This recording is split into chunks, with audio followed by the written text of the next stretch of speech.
What's up, everybody? Today's guest is the CEO of Live Natural. He's a lifestyle entrepreneur, a regenerative doctor, and an anti-aging doctor. Most importantly, he's a close personal friend who's making a huge impact in the health and wellness space.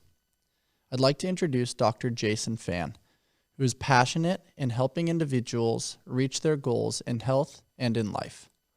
He attended Bastyr University and utilized his knowledge gained from a leading institution in alternative medicine to help others in a unique way.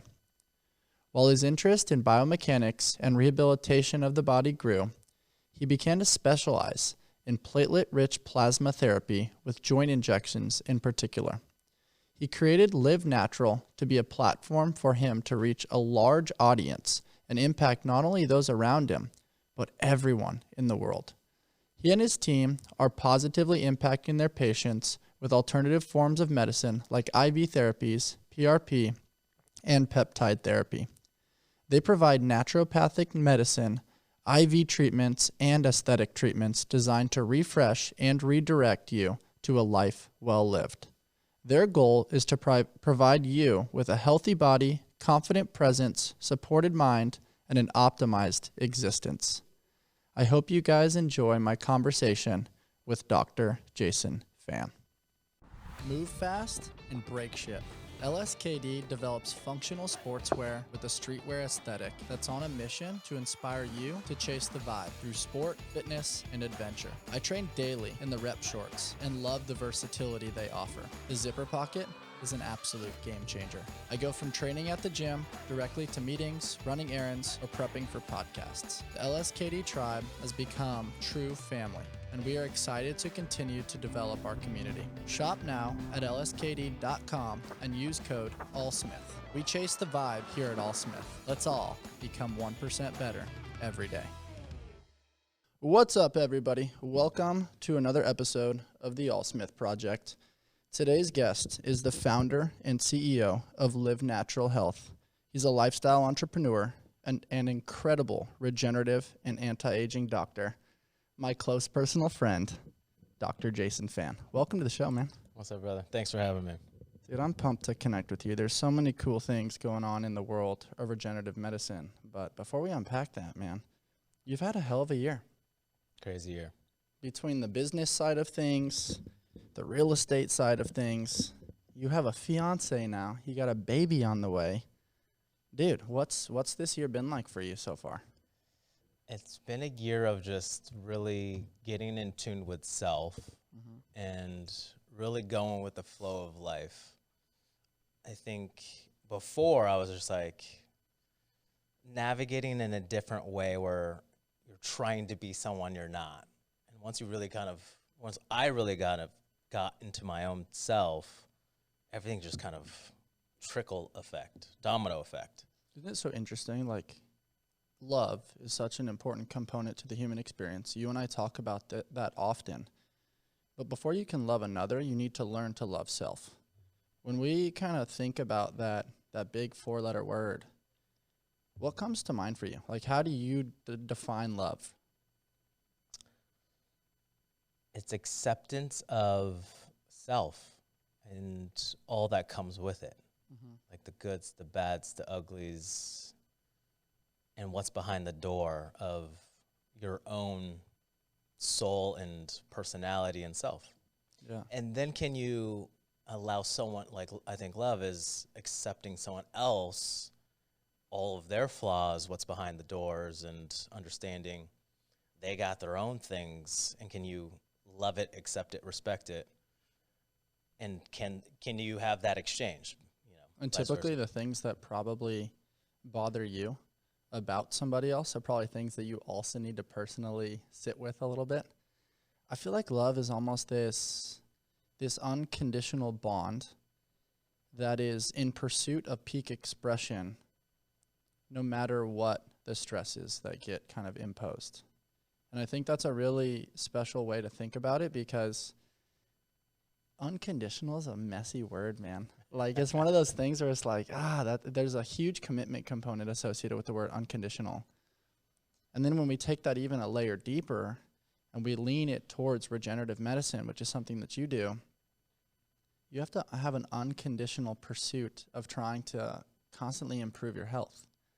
If you don't improve your health and you don't fill your cup, who are you for your partner, for your dog, for your pet, for those around you, as a business owner, and all those different things? And I don't know, man, as a fanboy over here, it's been super cool to see you take these leaps and bounds. I feel like 2023 was a really big growth year for you, and being able to kind of share that alongside you and see how much you positively impacted my life this year through my peaks and valleys. It's just so dope to see somebody that I deeply care about have so much success while simultaneously pouring into so many other people. Yeah, and I think, thanks for all that. It's being a doctor, seeing so many patients has led me to be a good partner, and soon to be good father, hopefully. And it's always a practice, right? It's not like I know all the answers medically and I know all the answers in my personal life as well. And no one does. So it's just the pursuit of it and the curiosity that you have leads you to be like, all right, this is the game I'm playing. Like, how do I be the best at it? It's funny that you say the pursuit, because there's two ways I look at it. There's finite rules, which is, hey, I'm trying to make it to the destination, trying to get to the outcome. There's not really an outcome in the world of regenerative medicine and your health and wellness. It is an actual game of infinite rules where the goal of the game is to keep playing the fucking game. I want to keep doing this for as long as possible at the highest level as possible. And the outcome, that's the thing that like motivates us intrinsically. Maybe it's an external piece that we're like constantly trying to reach. But if we don't take care of the nuanced day to day, you actually don't get to play the game anymore. Or some sort of health issue or bigger responsibility lands on your plate. When I think about the concept of infinite versus finite rules, what kind of comes to mind for you? Infinite and finite rules. Like, you have patients that come in all the time that are like, hey, I'm trying to get to this percentage body fat, or I want X, Y, and Z body marker. But in reality, it's like, you don't just want that. That's something that like you're thinking about in the now.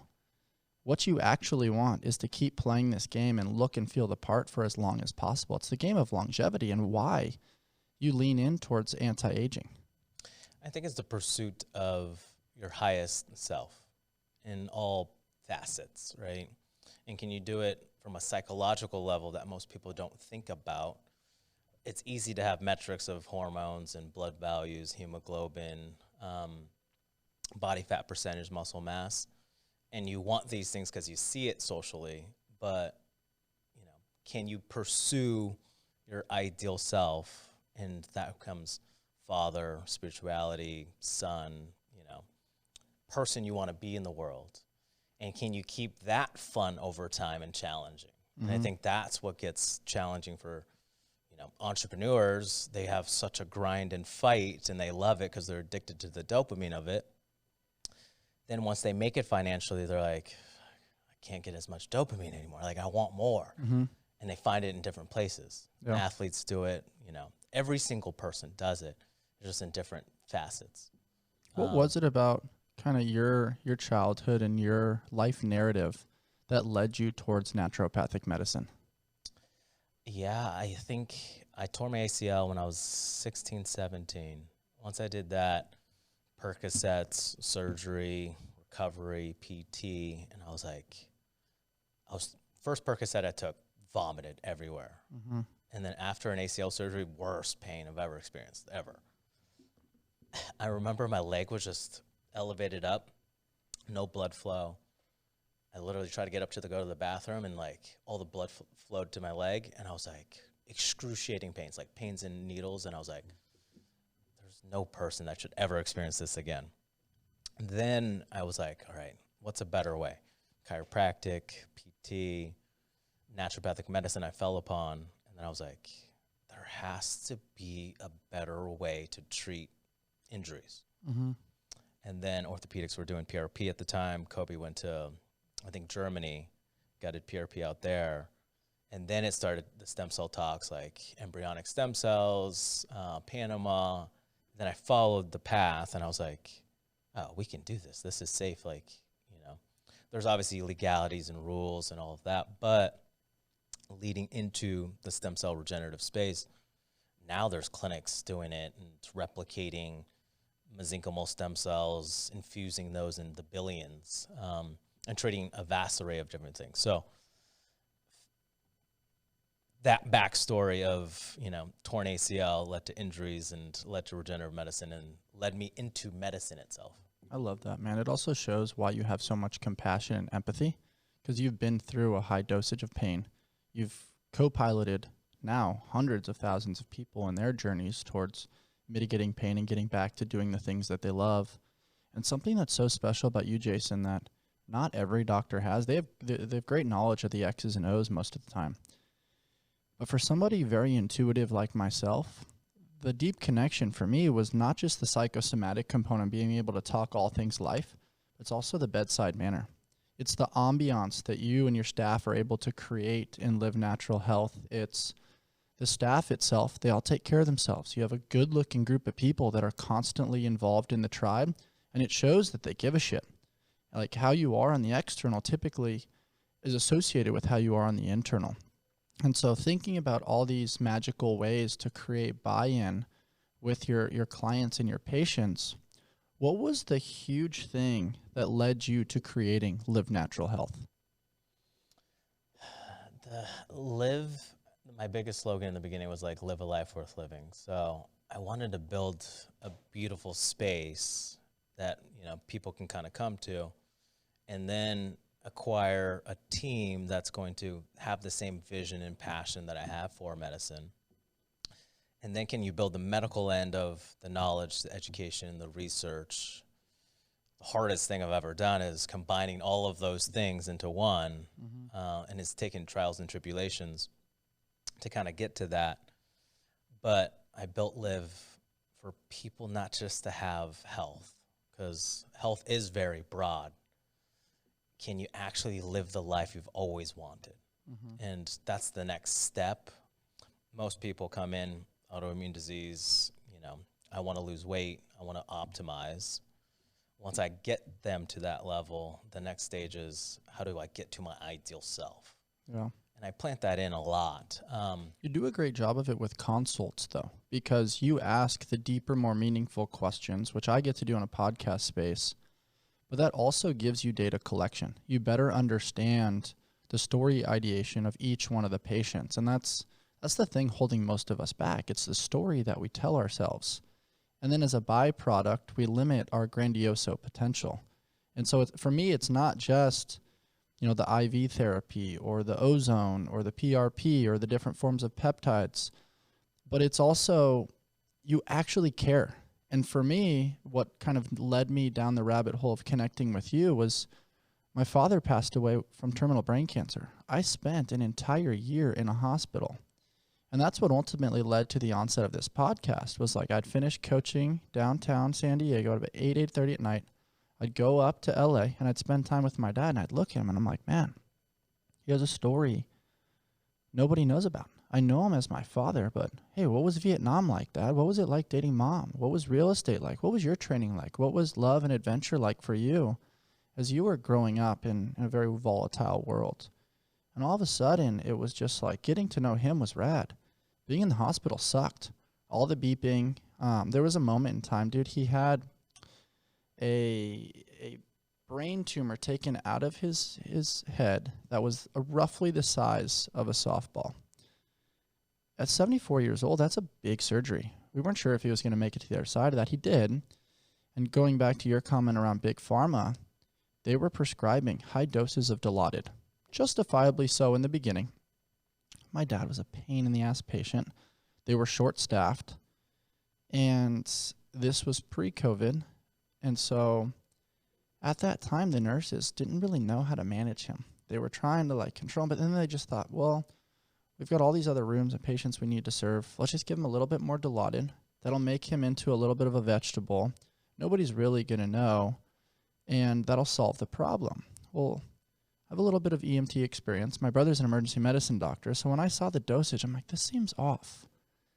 And so then as a byproduct, you start to question everything within the medical industry, right? Triage is a big thing. Do one thing, and hopefully that solves an onslaught of problems downstream. But is it the right thing? And I think Live definitely does the right thing. And then simultaneously, to unpack this even further, it's like the side effects associated with Dilaudid. Fortunately, my brother came in. We weaned him on to Tylenol over the course of time. But that didn't optimize. That solved a problem in a way that it decreased the level of stresses for those nurses at that time. And that is summarized there mostly so that our audience and our listeners can better understand, like, these are just some of the challenges within the medical industry that I think you and your team and your pursuits to impact more people over the course of time through scalability and business development can help solve some of these problems that we're seeing, because it's a systemic issue. It's a system issue associated with the medical industry. As I share some of these things, was that part of the intrinsic motivation in creating Live and the ambiance? Because it's like when I go there, I don't feel like I'm in a hospital. Yeah. Big question, right? And I think it's complicated because it is systemic and it's associated with everything that we consume. And I look about it, I tell this to patients a lot, is our world is so toxic. We don't know what Bluetooth is doing. We don't know what Wi-Fi is doing, 5G. We don't know what's really in our foods. Is it real? Is it not? Is it genetically modified? Is it fake? Did they use glyphosates, phthalates? Like, what did they use? And that's where it gets tricky. And I think if I tested right now heavy metals, toxins, toxin burden into both of our bodies, I guarantee something pops up. Mm-hmm. Is your body strong enough to not exhibit any symptoms? And then is it destroying our genetic makeup over time? And that's how I kind of think about medicine now is big pharma, conventional medicine, they're only thinking acutely. And I'm thinking long term. I'm thinking 100 years out. It's really easy for me, I talk to Kellen a lot about, hey, this is what I see in 10 years of where Liv is. And she can't see past 10 days sometimes, 10 months. Mm-hmm. But for medicine, I'm like, it drastically changing because our population's health is changing dramatically, for sure. It's just, I see small populations, hundreds and thousands of people, but what about the masses? Yeah.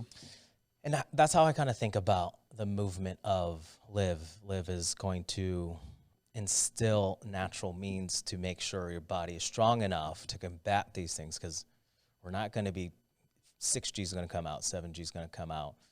Our food's going to get more toxic over time. Yeah, technology is going to advance so much faster than some of these other protocols. It's just like my business partner, Allie, was like, back in the beginning, she was like, Jason, how do I budget? I don't want to budget anymore. She's like, screw it. I'm just going to make more money. I was like, that's the same strategy I think of now, is instead of trying to protect your body so much, or trying to use all of these things to combat acutely, what's going on in the body, why not amplify your body even stronger, where you can combat life almost with a Shaq-sized body or an Iron Man suit, and you're running through it. You become unbreakable because of the upfront disciplinary actions that give you delayed gratification and the long-term return on investment. The analogy that I think about is like in the world of weightlifting and Olympic weightlifting, you can work on technique a ton. Is there value in that? Absolutely. You could also just get so freaking strong that there's bigger buffers. And so your technique might slack just a little bit, yep, but it's not going to cost as much, if you have a little slip up or if you're in a compromised position, which is kind of a cool way to look at it. When I'm looking at stuff that you're doing, man, I think it's relatable to Amazon, where in the beginning, they just sold books. But in the beginning with you guys, it was mostly an IV clinic. It was mostly a place where it was a lounge and people were getting different forms of hydration with the implementation of vitamins and minerals. What brought on for you that being the starting point, and then what led to the expansion into some of these other arenas? Yeah, it was in the beginning. I had a good buddy. It was just like, Jason, what are you marketing? And I'm like, I'm marketing everything. And If you go after everything, you end up with nothing, right? so then I was like, okay. He's like, what's the one thing? And I was like, IVs. So I heavily marketed that, got that up and going. But I always had the vision. All of my angel investors are like, when I say everything, they're like, what are you making, a bowling alley? And how I brought it to it, it was like medicine can be so much more. We can do so much more. So then eventually it got into, PRP, consultations, hormones, peptides. Then I got into the aesthetics, Morpheus, regenerative, exosomes, PRP hair, like all of that. And then where we're expanding is at-home testing, data analytics, applications that have an algorithm so we can understand exactly what's going on. Not instantaneous just yet, but as instantaneous as we can, once a month, every 3 months. And then can you build in the performance side, the recovery side, and build a specific network of people that's going to spread this way of living or a lifestyle into more communities. And I think that's the next stage that I want to get into is how can you build the network effect to not just further self, you're furthering the community and having fun while trialing new therapies. Yeah. Ketamine, psilocybin, ayahuasca, medicine's going to move that direction. Stem cells is going to move. How can we live longer because we know technology is going to change so fast? Like, we want to be there to experience it. What I'm hearing too that I very much appreciate is just your open-mindedness. It's very easy to be like, hey, the research isn't there yet. I'm closed off to those types of healing regenerative protocols. But you're like, I've heard good things about them. I want to explore those a little bit. I want to dig a little bit deeper to better understand. Because at the end of the day, whether it's placebo or whether the research isn't there, if it helps people and it works, it works. I want to pull something real quick that I read from your website that I really appreciate, which is everything you guys do at Live is worth the intention of opening up pathway, or is with the intention of opening up pathways to allow you to experience your life to the fullest. And that means there is no one size fits all. There's so many different routes and pathways and trails that you can take to the top of the mountain. And fuck, man, if there isn't a path, let's trailblaze and make another one. And let's collaborate and build some cool memories, doing some cool shit that hasn't been done before. And the reason why I say it like that, and I'm all passionate and jacked up and fired up about it, is that you said something to me once, and I wrote it down. It always stuck with me, and that is, don't aim to be the best, aim to be the only. When I say that quote, what lights up in your heart and soul? We're competitive beings, right? And we're all unique in its own way. And I think being the best is comparing yourself to others. Being the only is, I'm here, knock me off my pedestal, or, see what I can do. Mm-hmm. And I think that one's always the tough one. Is it ego? Is it confidence? Is it cockiness? I'm just doing me, and you should just do you. Mm-hmm. And whatever wild dreams you have and visions you have in life, no one's stopping you besides you. Yeah.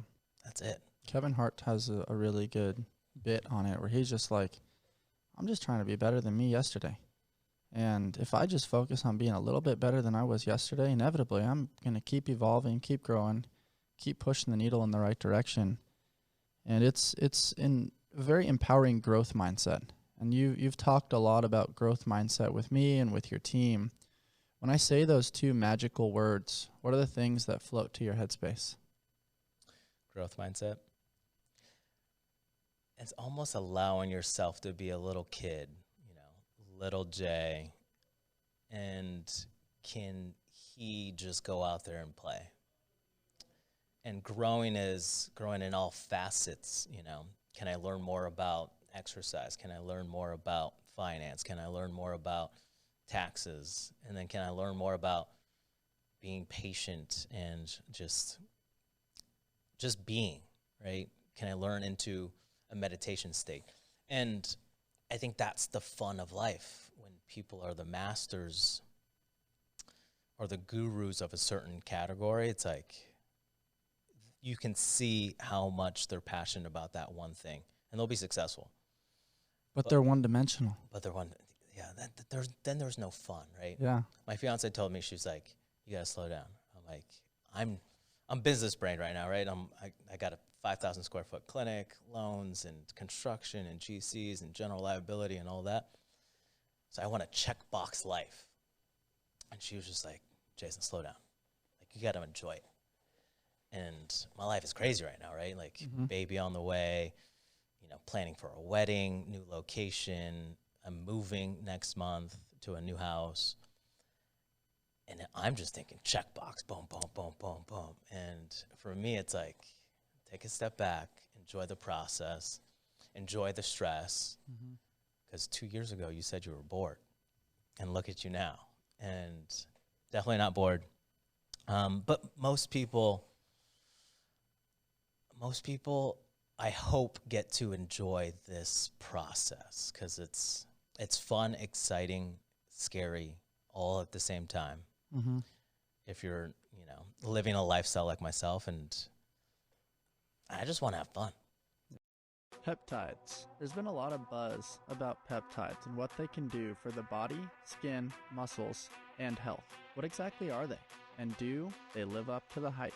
Your body makes peptides. They are strings of amino acids, which are the building blocks of proteins. Peptide therapy involves using prescription-based peptides to help treat and manage a variety of health conditions to maximize performance. Peptides consist of 2 to 50 amino acids and are made naturally in the body to act as important signaling molecules for many physiological and cellular functions. There are over 7,000 known functions of peptides in the body, and adequate levels in the body are imperative for performing at optimal levels. Discover a transformative journey to optimal well-being with Live Peptides.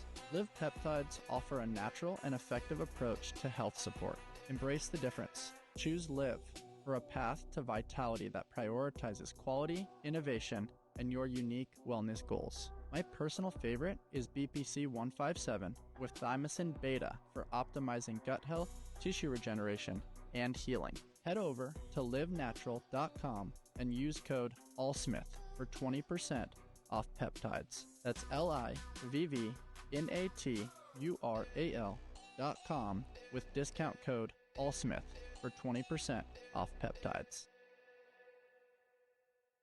When I look back at my basketball career, man, I actually don't remember like the big basketball moments. I don't remember the big shots. I remember the locker room, bro. I remember the funny conversations. I remember the jokes. I remember the dance moves. I remember the fights. It's something that it's tough to, it's kind of a paradoxical thing associated with life. It's easy to say, enjoy the journey, right? It sounds super cliche. But I challenge all of you listening too to pause and look back at your memory bank account and be like, what are the moments that I actually remember? And I think if we sit with that, it allows us to slow down. It allows us to be more present. It allows us to not be depressive of the past and anxious for the future. It's just we are human beings. We're not human doings. However, simultaneously, there's an and there. We must take action. Because when you look at nervous system regulation, which you're an expert at, you have fight, you have flight, and you have freeze. And when I was at like a low moment this year and in a moment of freeze, you taught me around just like a basic morning routine. Hey man, wake up. After you take your morning piss, think about like 3 things you're grateful for. All right, cool. Either take a cold shower or go hop in your cold plunge. Don't even have like a temperature regulation or a time frame association where your ego is going to get involved. Just get in that thing. Find the ability to try to take 1 or 2 deep nasal breaths there. Cool. When you get out, allow yourself to feel more alive. And then integrate 50 push-ups. And it doesn't have to be 50 unbroken. It doesn't have to be this raw thing. It's just like wherever you're at that day, complete 50. It's checking the boxes of a morning routine. I did that consistently for 90 days straight, and it sounds so simple. And I'm the fitness guy. I'm the exercise guy. The fitness isn't hard for me to fit in. It's like brushing my teeth. But to do that, it's a pain in my ass in the beginning. It was establishing a new habit. My only goal was consistency. What I was doing wasn't working. So I humbly was like, you know what? Dr. J said to integrate these things. I'm just going to do it. I'm going to be coachable. On the other side of those 90 days, I wasn't the same guy anymore. And I think that's something that really summarizes from a storytelling component. Like, none of that had to do with IVs. That had to do with just basic lifestyle design. And that's the magic sauce that I think you guys add on top of your protocols. Everything I just mentioned is relatively low cost. Free.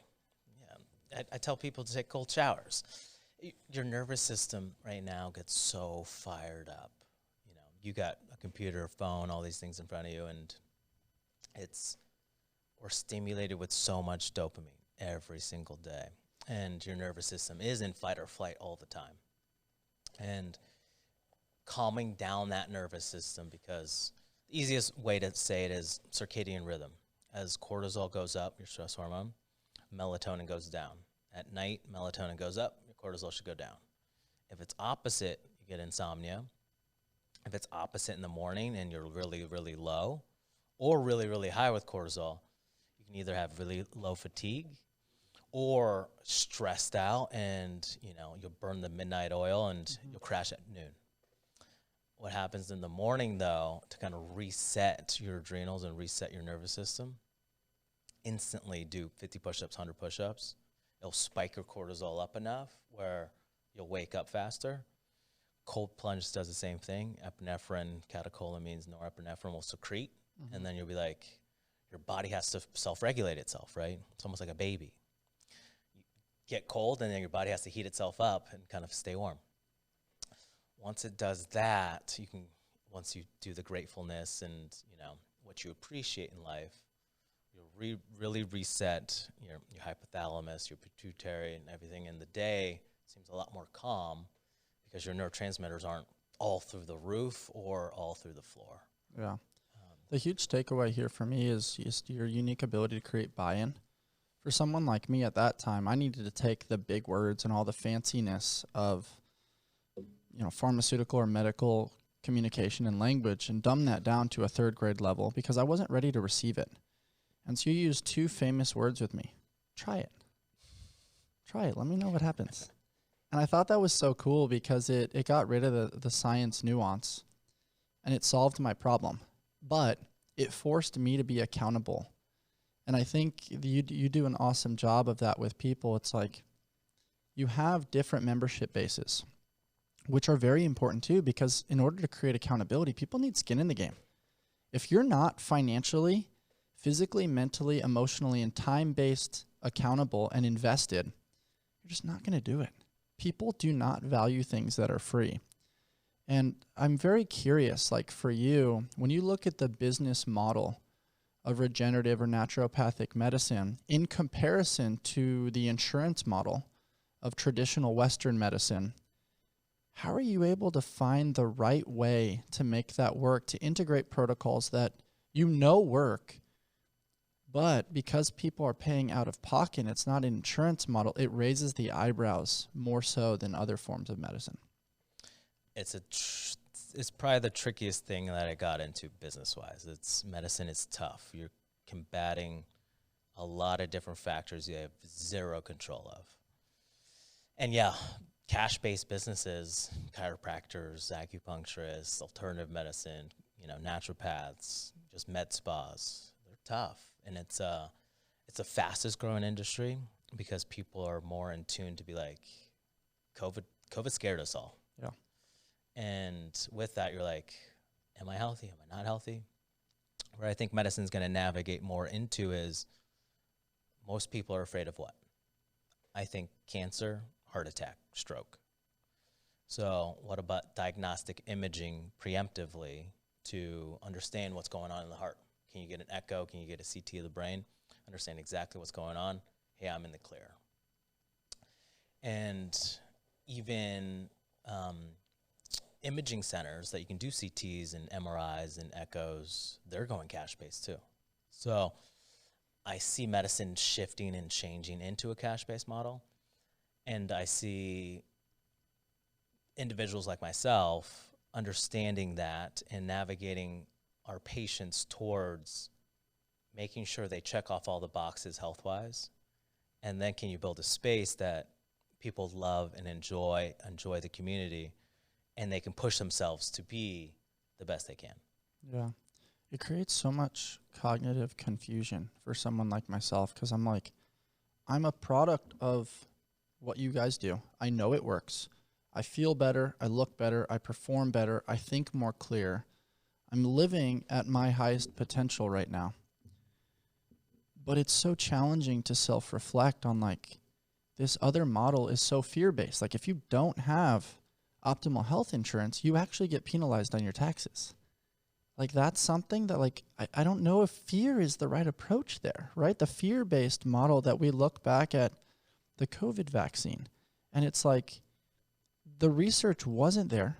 Now, post-vaccine and post-pandemic, we're seeing all the negative side effects with even high-caliber athletes like Bronny James and people like that, you know, have had different heart issues and myocarditis and those types of things.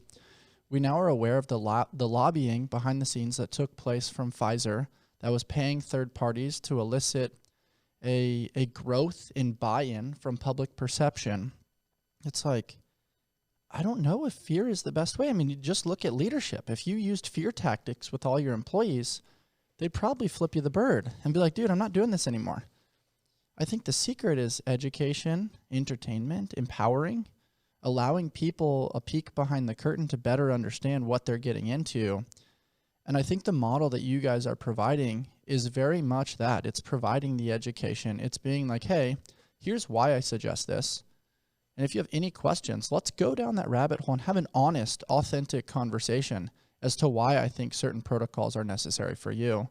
When I bring up this fear-based model, what are some of the thoughts that come to mind? That's typically how we have done medicine in the United States, right? Universal health care from Sweden, you know, they pay taxes up the wazoo, but their health care is great, right? You go in, you can get anything you need. And somebody made a great point on that to me the other day, though. I used to live in Sweden, and so I've seen it firsthand of like, yeah, you're right, this system does work well here. But you actually don't have cultural diversity like you do in America. Most of the people there are Swedish. And I'm not going to say all, but where I was, most of them were Swedish. You don't have a very large population. So you're now servicing actually less individuals, which means that model is not so bad because it's for a smaller population for sure. Versus here, people are coming and going nonstop. The diversity is huge. People are crossing the border, having babies here. And it's like, how do you monetize that from a healthcare standpoint? I think that's where it gets tricky, right? And how do you provide personalized individual medicine, like precision medicine, but at the same time scale that? The scalability is tough. Scalability is tough. Where my brain goes is, I look at your blood work, you know, every 3 months, and I can see the tracks and trends of it. What if you can do that at such a high level with using AI, algorithm-based, to understand exactly where your testosterone's at, estrogen, inflammatory markers, hemoglobin, like blood volume, and have a basis score, like a live score, to be like, this is how healthy you are. And I like that idea. The live score is cool because it almost gamifies it too, similar to all these data trackers that people are wearing. You look at the step challenges, you look at heart rate variability. People are actually really gaining education because it's become this lifestyle video game. Exactly. Now can you do it on a blood-based level? Instead of heart rate, blood pressure, steps, sleep. So it's a real like peek under the hood. Peek under the hood. And because you guys have the at-home tests, which I love, by the way, the intimacy with that is great because it's scary going into a place and having all your stuff just out there in the open. And so being able to do it at home is cool. I'm sure there'll be a little bit of a learning curve, right, to make sure it's taken appropriately. And I think that's where I'll bring it back. I said the world is way more toxic than it is. can you be taking 20 supplements and absorbing and assimilating those supplements? Most people can't even remember to take 20 supplements. I don't think they can anymore, right? Yeah. So I think more things are going to be moving injection-based, cream-based, patch-based, but mostly injection. And can people start learning the new model of health? Take the blood test, understand it, understand what you're taking, and can it have a very fast systemic effect on the body as immediate as Amazon delivers a package to you? Yeah. Because it has to be now. Like, yeah. The immediacy, like the short-term attention span of most people, given the 15-second reel culture of Instagram, is definitely the place that you have to play. If you don't grab the attention right off, you're losing people. And most people are like, hey, Jason, you're a naturopath. Like, you believe in natural medicine and food and, you know, environment, meditation. And I do. The world's moving so fast. You just can't even compete. I'll tell a patient, I'm like, hey, this is what you should do diet-wise, but I'm going to give you X, Y, and Z first, and I know it's going to work instantly. Then can they build in the lifestyle? Yeah. But if I just did lifestyle, I lost the patient. Yeah, and that's no annoying because the immediacy is almost unrealistic. But then if you don't do it that way, you actually don't have as rapid change. So it decreases the level of buy-in to the individual. But what I actually disagree with, you kind of mentioned the naturopathic mindset that you possess. I think you're openly honest, to be honest, just my humble opinion around, it's not just this side over here of naturopathic medicine. I actually think you do believe in reactive medicine too. And the secret sauce, we have talked about it numerous times, it's a marriage between the two. We're all going to need reactive medicine one day. And I say that often, but you actually live it and practice it. And you know that, like, hey, in the midst of an extreme emergency, Western medicine's actually very helpful.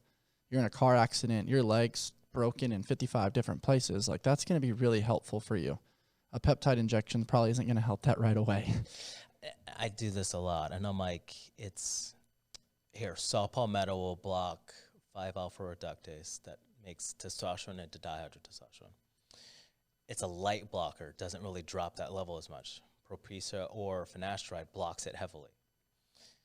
Hair loss, prostate health. If I'm doing it in a 65-year-old on testosterone that converts into high dihydrotestosterone, saw palmetto is not going to help.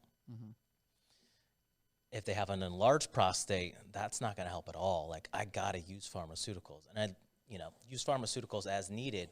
But like I said, our bodies are so toxic. Like, sometimes you got to use the antibiotics. Sometimes you got to use, the Percocets. Like, I do believe in it, but it's as needed as we need it.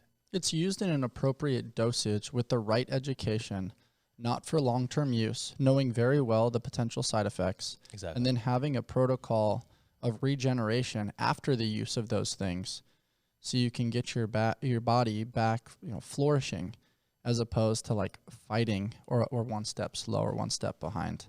Around this concept of immediacy, man, something that really fascinates me about you, I think of the word transitions.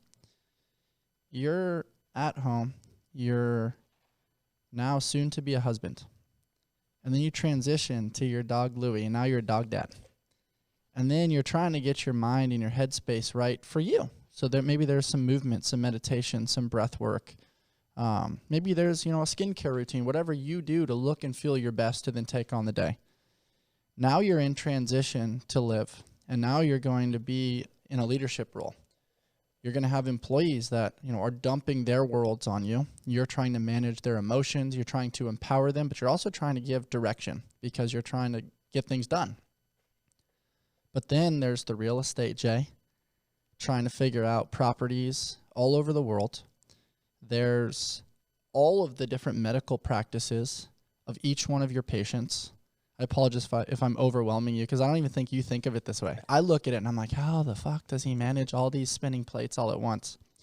But that in and of itself, like the notes on each one of your patients and knowing what's going on, being educated, making sure you have a team, the legalities associated with all those things, and then scalability. You guys are now expanding up to the Cardiff area. General contractors, insurance policies, permits, ambiance, lighting. I mean, the list goes on, dude. The list goes on. How do you open and close those browsers so you don't have a full system crash often? Like, is it a time blocking approach? Like, what is your secret sauce other than the amazing NAD, which we'll unpack here shortly? Honestly, like, you've seen the 2023 life of myself in phases, right? Joshua Tree and the whole shebang. I have gotten real good at calming down my nervous system. You know, it's fight or flight most of all day, every day. Mm-hmm. But I'm able to regulate it well enough with routines to be at a stable level to get shit done. Yeah. And fiance told me, slow down, enjoy the process. And as I enjoy flipping back and forth from general contractor, creative, you know, videos, medical, real estate, finance, I've just gotten better at flipping the hats quickly and doing it as efficient as possible. If I feel creative, I'm going to be creative. If I feel financial and analytical, I'm going to do that. Mm-hmm. And it's not like forcing myself like school to be like, you got to finish an essay. You got 10 pages to write. I'm like, I don't force it anymore. Yeah. It's great maturity. I heard something earlier today from a buddy of mine. Hopefully this analogy tracks with people. Imagine like me, you, and 5 or 6 buddies are jumping on this massive trampoline and you fall down and all of us just keep jumping and you're trying to get up. A part of you in your younger phases is frustrated because you can't really get up. You can't control your buddies that keep jumping. And you're just like, I am so uncomfortable. What if I get hurt? Something's going to happen. And then you learn to just be like, I'm not going to get up. I'm just going to keep bouncing. I'm going to go with the flow, and I'm going to trust that I'm going to be okay no matter what the stressful situation is, because I can look over my shoulder, and I have a proven track record that I always find a way to figure it out. And that, to me, is supreme confidence. But then it's even cooler when you actually live it. You got fanboys like me that get to watch it with an awesome set of binoculars. It's a fun process that I don't think, like Gary Vee, like everyone should be an entrepreneur, like everyone can do it. I'm like, there takes a very specific person to do what we do. It's the risk tolerance. I think that's key. Like probably number one, it's you're not afraid to pull the trigger at any single moment. And you got to make a decision a second ago and not like 1 second from now. It's the decision making needs to be so crisp, and you're going to fail. But my risk tolerance is I have a very specific vision of my life and a very specific vision for Live. And everyone's going to think I'm a little bit crazy to kind of get there, but it's so clear in my head. I'm like, this is what's going to look like. This is what we're going to do. And we're just going to do it. I like that. I heard Oprah say something the other day. I think the question was, you've interviewed and spent time with the world's highest performers and those that have consistently done it time and time again. If you were to pull on that thread, what is the common takeaway amongst all of those people? And she pauses, she self-reflects for a moment, and she goes, they're very clear on what they want. And she said the biggest problem that most people have in the world is they don't know what they want. So they're mundanely living through the nuance, just trying to make their head to the pillow at night, just trying to make it to the weekend so they can get that dopamine hit to endure the discomfort. But I think the most successful people really do. They have this clear vision. This is what I want. And then they start to create little landmarks working backwards to better understand, all right, these are the steps that I'm going to take to get there. I might slip and fall. I might have a few things that chaotically go wrong.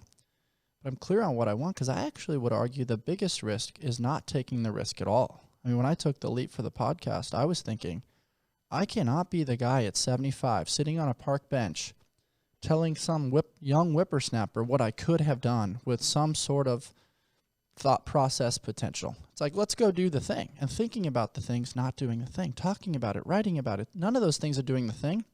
You got to do the thing. You got to pull the trigger, like you said. You got to pull it faster than you want to.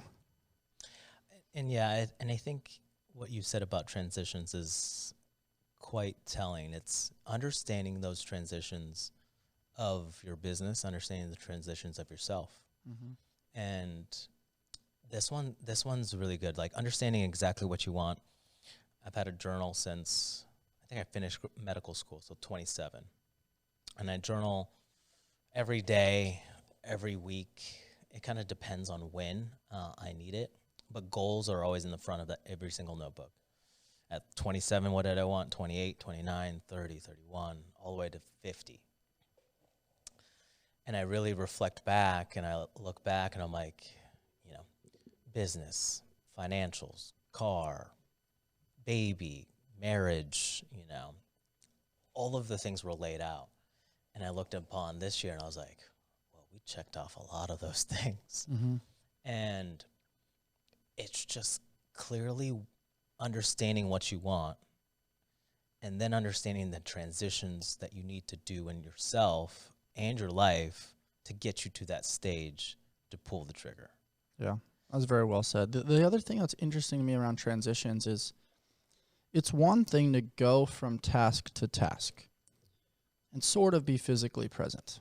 But to take that a layer deeper, who do you show up as when you get to that next task? Are you still holding on to the bullshit from before?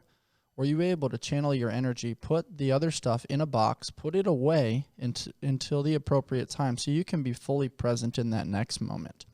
Is there a strategy that you use? Is it now like unconscious competence where you don't need to think about it anymore? It's like you press a button and it's like Jay's there. Like, what's that process like for you? On the medical days, it's just all patient care in the team. And that way I compartmentalize. I tell most people, like, I'm the worst clinician in the sense of documentation and notes and just that whole process. I'm like, I'll just remember everything. And I still dictate and I still write down notes, but I'll just see where you're at and I'll read you and understand what you need at the time, understand what you're on and what we're going to get you on. And as long as I stay in that medical brain, it's easy. Everything else on the business side, you're literally on the little kid on a trampoline getting tossed around. You're just getting punched in the face and enduring it. You're enduring it. That's how I feel. Like the fitness stuff is fun and like feels like it comes second nature. It's all the other stuff, man. Well, I don't think most people don't understand how many people it takes to run a show. You know, they just think it's like, oh, you press the play button and it's on. Editors and, you know, the creatives behind it, who's filming, you know, how you're actually posting on every single platform, all the social media channels, all the captions, all the comments. But then you think about it on the business side. I'm like, insurance brokers, attorneys, accountants, taxes, and bookkeepers. And I'm like, here, employees-wise, I have like 12, but I'm thinking I manage probably 40 people. Yeah. And when Cardiff builds, I'm like, I'm managing 100. Mm-hmm. And at that stage, you're the little kid, you know, or it's like surfing, like you're getting drowned. If you're a surfer, you've drowned before. You just got to let the wave take you. Yeah. Is it 2 seconds or is it 2 minutes? Something that's been at the top of mind recently is from my really good friend, and I can't stop sharing it on episodes, and I don't know that I'll ever stop, but you just epitomized it. Success is in the agency of others.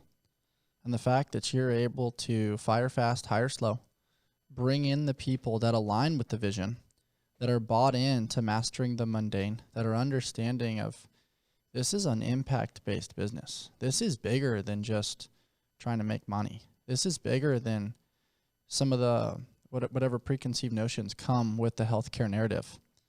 This is, can we make the world a better place than when we found it? And if you're in alignment with that, we can work with you. We can practice through the X's and O's and figure out the optimal techniques.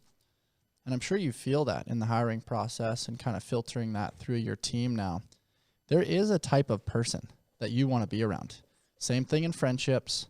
Same thing in your deep internal circle of people that you trust and you run some of your big decisions by. And it just goes to show how tribal we are in nature and how we can't do a lot of this stuff by ourselves.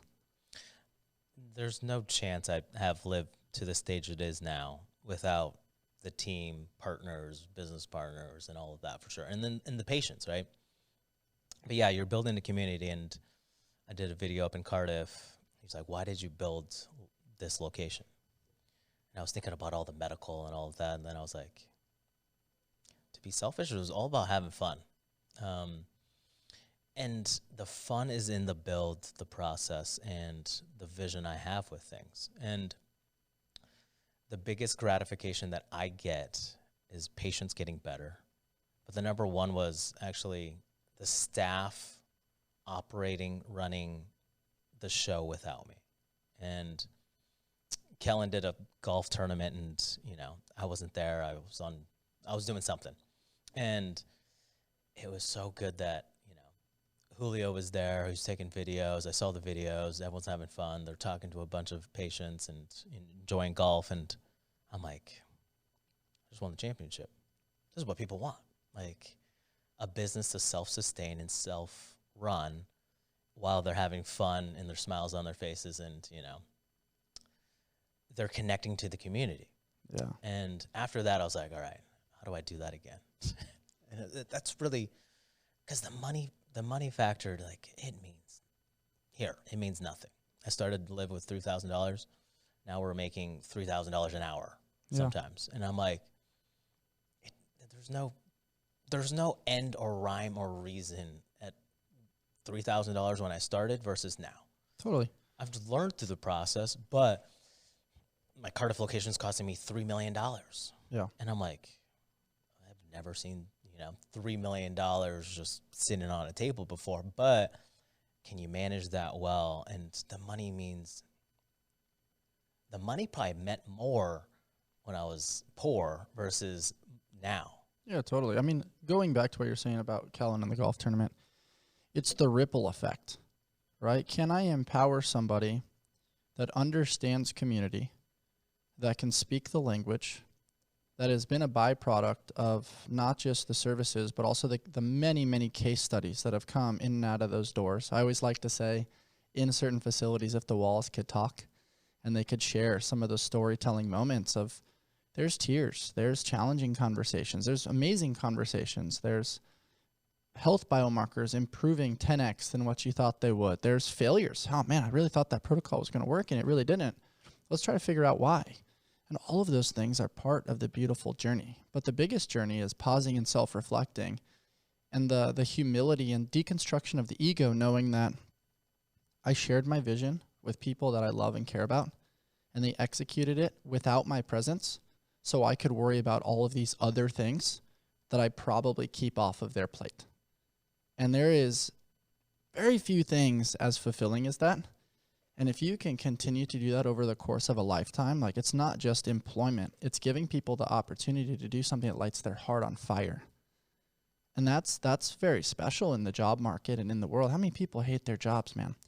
We're about to embark on all these holiday get-togethers, and we're going to say, hey, how's it going? I hate my job. I'm searching for other jobs. And it's like, you get to have people that actually love their jobs. That doesn't mean it feels good all the time. That doesn't mean it's always fun. You still have to do stuff that's really hard, but it's for the right reason. It's a very interesting business that I'm in, and I wouldn't change it, for the world. You get to affect people's health, and when you affect people's health, it trickles down to their family. And when it trickles down to their family, it's a ripple effect that way. And the same goes with the staff, right? Like, everybody has a roof over their head and food on their plate, and then obviously it's the mission and vision that we instill. But the ripple effect, from a health perspective, that one's the most challenging. Suicidal patients, mental health issues, cancer, terminal cancer. And those conversations have been the toughest but most rewarding conversations I've ever had. And most people, not even my staff, understands the complexities of those conversations. And it's the most rewarding because I get to speak my mind freely. Let's just say pancreatic cancer. I had a mom come in with a son, and the son was looking for alternative means. And long story short, the mother already went through chemo radiation, and I was like, how much vitality do you have left? She was like, 50%. And the son was like, 20. And I was like, I almost started tearing up. And I typically don't get emotional during these consults because it's just tough. You got to, you almost got to wear a Iron Man suit there. And I was like, if you were my mother, this is what I would do. 28-day water fast, go, full ketosis, and do this protocol. Or spend time with your family. Prognosis is very low. You want to do another round of chemo radiation. It was the toughest thing I've ever had to say to a person or a family. I'm almost getting emotional. I could feel that level of energy in that conversation based on your depiction. And it was like, I left it and I'm like, did I say the right thing? Did I do the right thing? Did I lead him in a wrong direction? And those conversations are so important for long term, not short term. What does the son think? How does the son think about that conversation? Did I give the right advice? Did I give the wrong advice?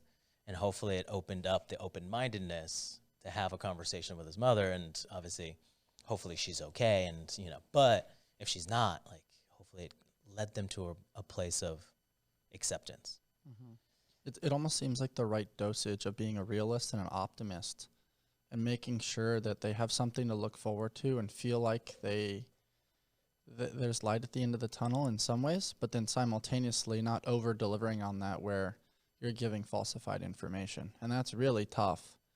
And I think most patients, not most, but many patients probably come in with a little bit of a pessimistic view. And so you being able to do the dance with the other two is probably, there's an art to that in the delivery of communication there. I want to shift the conversation a little bit. What is something you did as a child that you no longer do as an adult? For many, that answer is play.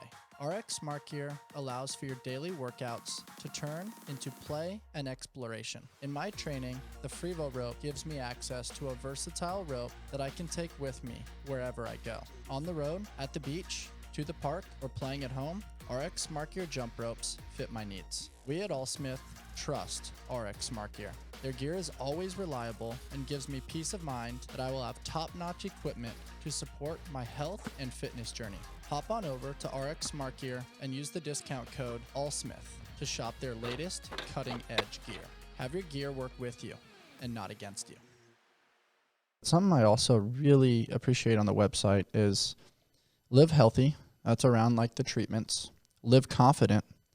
That's around the aesthetic component of the business. Live supported. That's the consults that we loosely described. And then live your best. And that's the membership orientation that we talked about, having the skin in the game and making sure that people are bought into the process. But I also really like the way you said that. I think the marketing there is very crucial. And it, at least for me, from the outside looking in, really caused me to want to lean in a little bit, because I don't actually personally use the aesthetic component, but I'm a huge believer. Look good, feel good, play good, man. Let's go. That's Prime 101. And then obviously there's the treatment side of things, which I've experienced quite a few of those.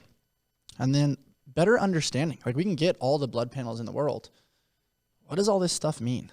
And you guys being able to digest that. So I want to start with Live Healthy, and I want to explore some of the treatments that you guys offer and what that looks like for people.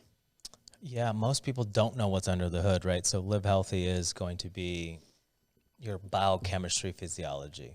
So this includes the IVs, the shots, the peptides, your hormones, and understanding what your body's doing over time. And when I look at the body, I know when your blood urine nitrogen's high that your digestion's a little off, or your liver enzymes are a little high that, you're having some lifestyle factors, some glucose dysregulation, or X, Y, and Z. And that's where optimizing that piece and portion of being healthy, or your internal biochemistry, is important. And that's that little category there. And I think that what was the second one? Live aesthetics, or Yes. live confident. Live confident. Internal, external, look good, feel good, play hard, right? So your aesthetics matter. Your self-esteem, your self-confidence, how you feel about yourself, your self-love. So cosmetically, what do you love and what do you hate? And aesthetics, we're all vain. We all care about how we look in front of others. So obviously, what pieces and components can you optimize aesthetically that make you feel better about yourself? Mm-hmm. Third one. I want to jump into that one real quick because it's the one I'm least familiar with. With regards to aesthetics, you guys do an awesome job with skincare. I know you've mentioned like PRP facials. I think that's called Morpheus.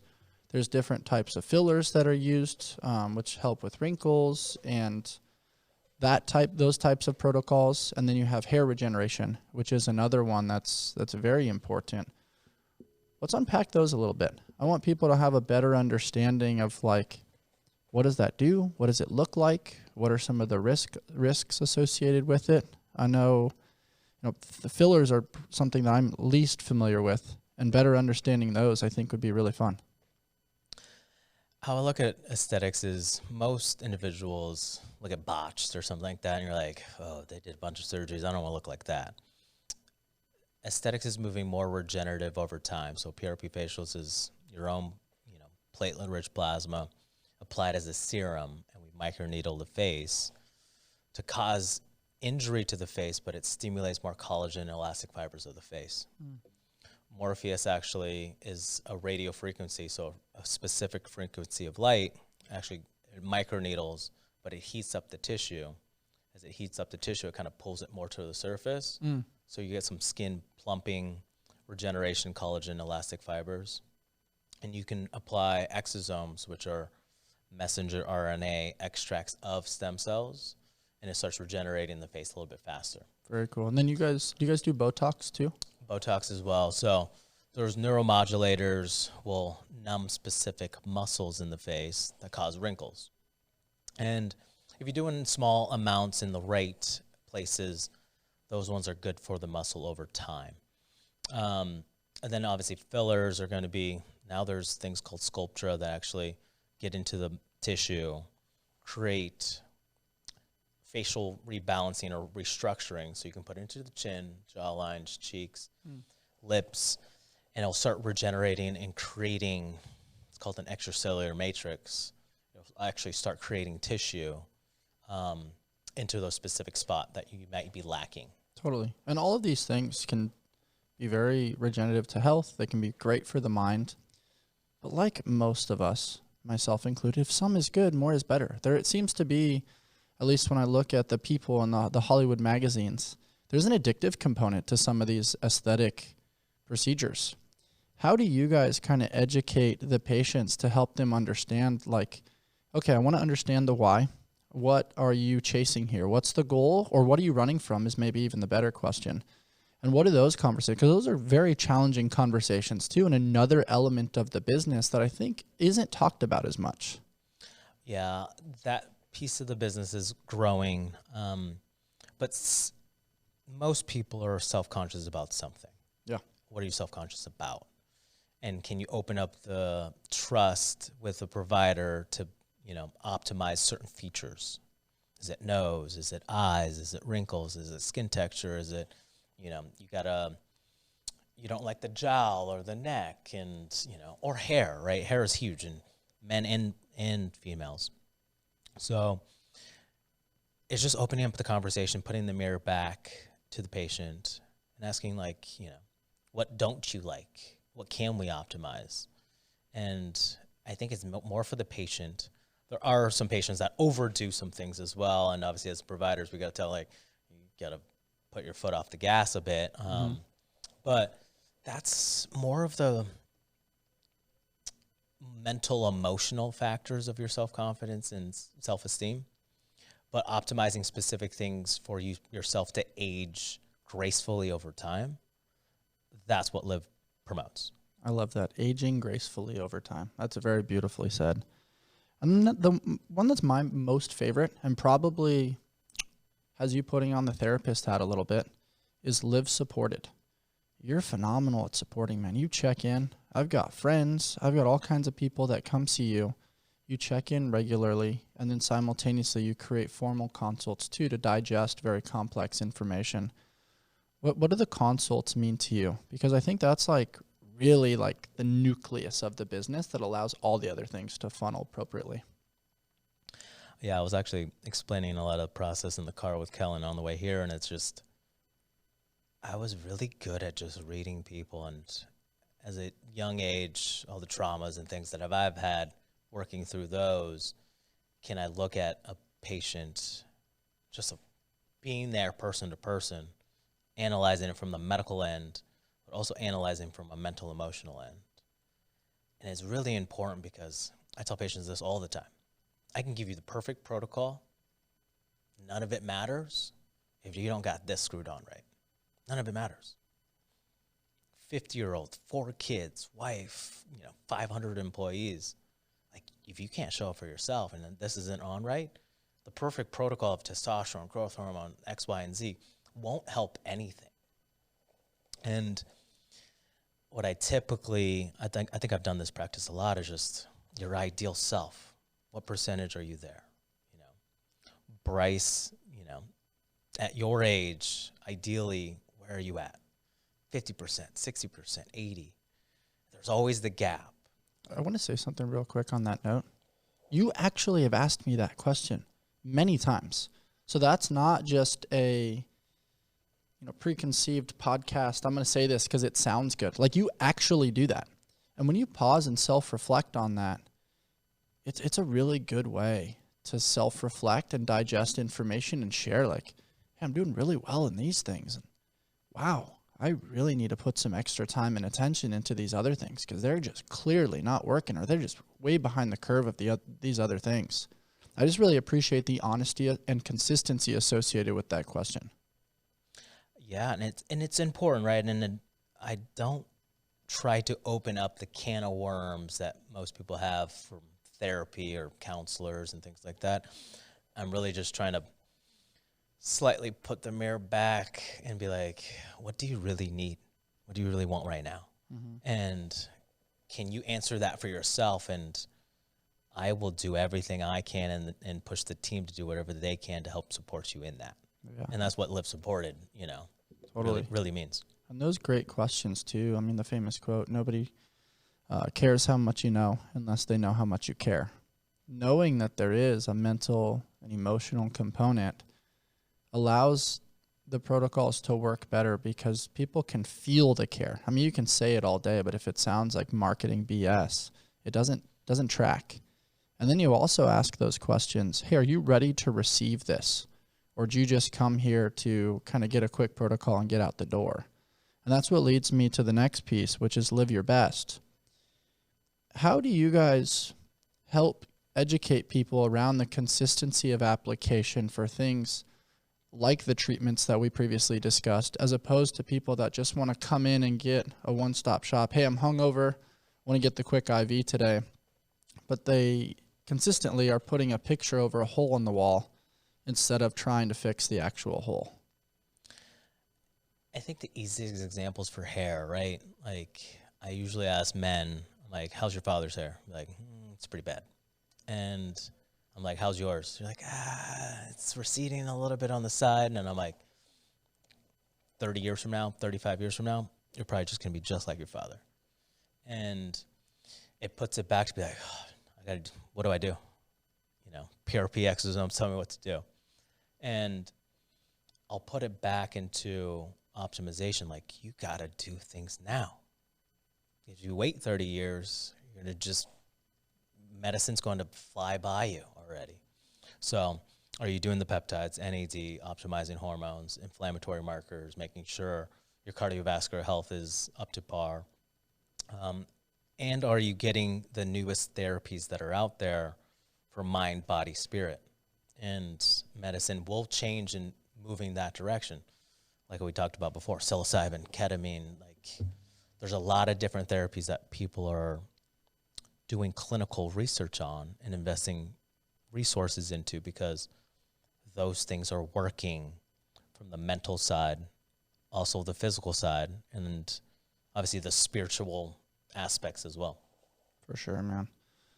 About 2 months ago now, we had the famous big wave surfer Shane Dorian on the show. And we talked all things regenerative medicine. He went down to Mexico. This is a guy that surfs 60 foot, 70 foot, 80 foot waves. He's fallen every way imaginable. And huge topic of conversation for us was peptides.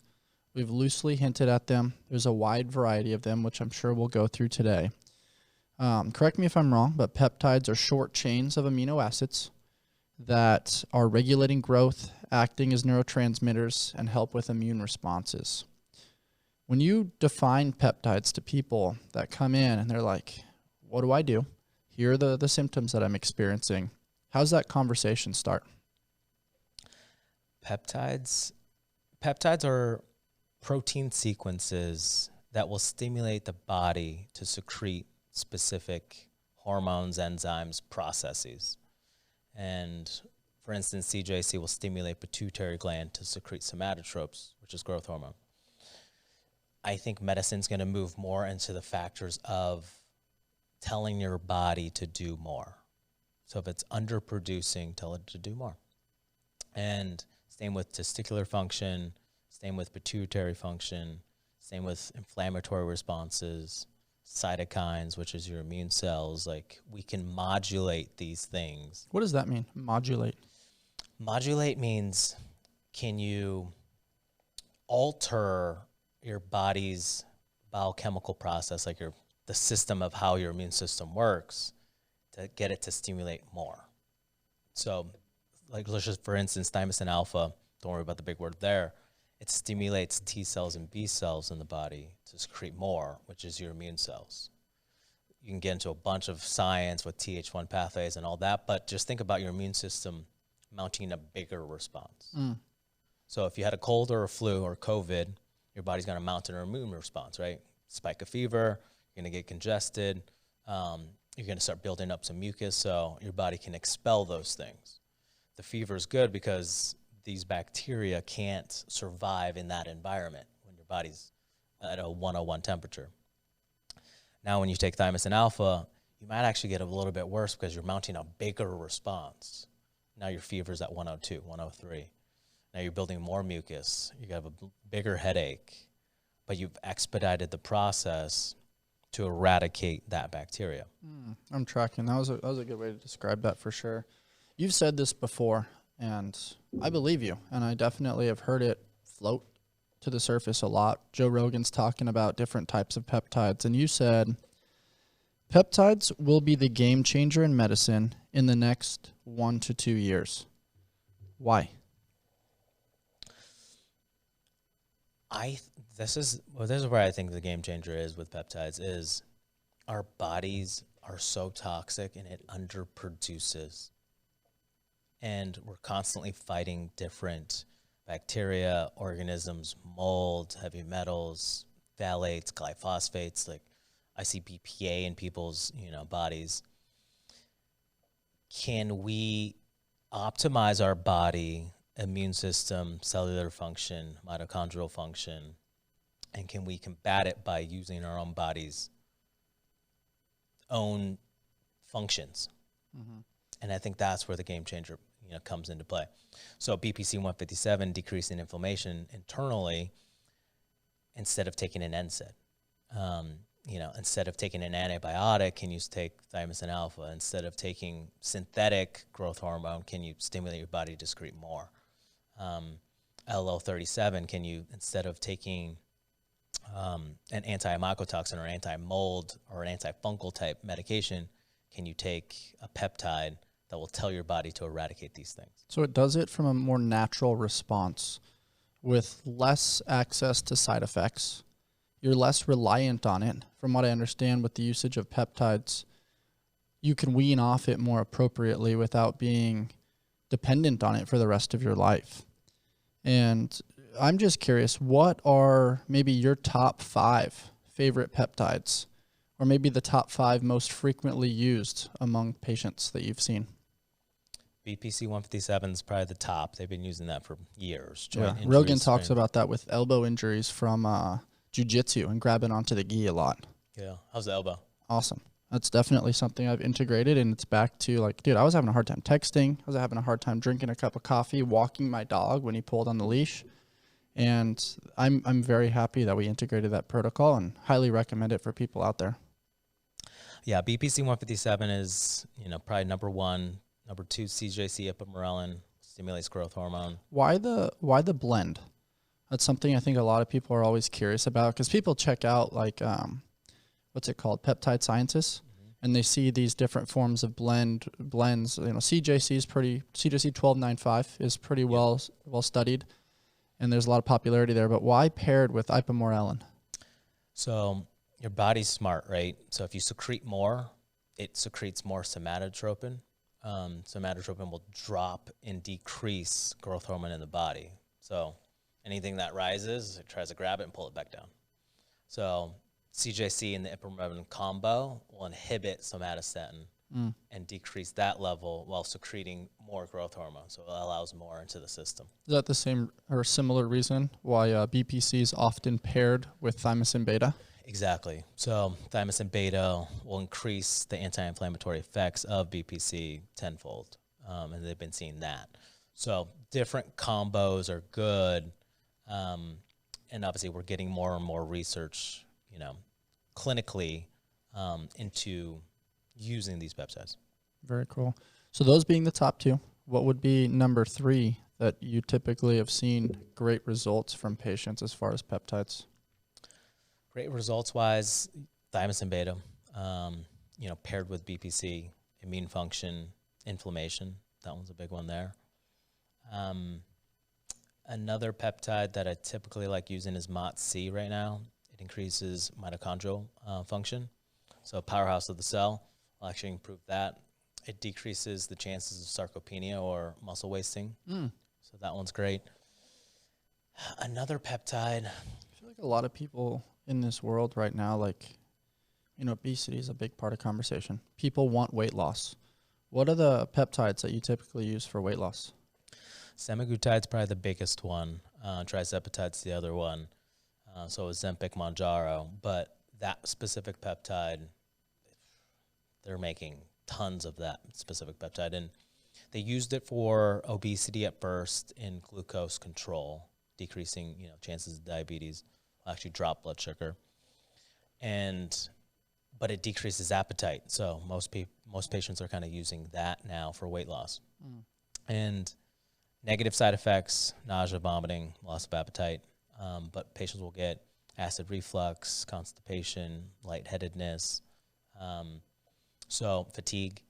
So we'll combat, and then they can get sarcopenia, like muscle wasting, because they're not intaking enough calories. So this is where we'll use education, lifestyle, nutrition, but MOTS-C and mitochondrial peptides to make sure they don't lose muscle. I like that definition. That way you can better understand. But you also honestly shared the side effects. And something that comes to mind, Jay, is in our world, negativity is so loud that it almost like marinates the headspace and just grabs all of our attention. But what's so interesting when it comes to medication or when it comes to big pharma, the problem that it's solving seems loud, and we're almost trained to not really pay attention to the side effects. Hey, take this for weight loss, but you're also going to have vomiting, and we're trained because we watch old school commercials, and it's like, here's the problem it's going to fix, but then it speaks it very fast in the small fine print as you're kind of like, is this commercial over yet? And so it's May cause cancer. Yeah. Consult with your doctor. Totally. And it deconstructs the headspace a little bit. We're almost trained to listen to just the positive effect of medication and disregard the negative effect. But then when it comes to world circumstance, the news trained us to do the other thing, which is pay attention to all the negative and disregard all the amazing positive. And so it's almost like the media and marketing has manipulated the headspace a little bit and how we understand all of these different processes. I think the marketing is all fear-based, or this is what I can provide you. And obviously that's where Big Pharma has done well in is, hey, fear-based or this is what can help.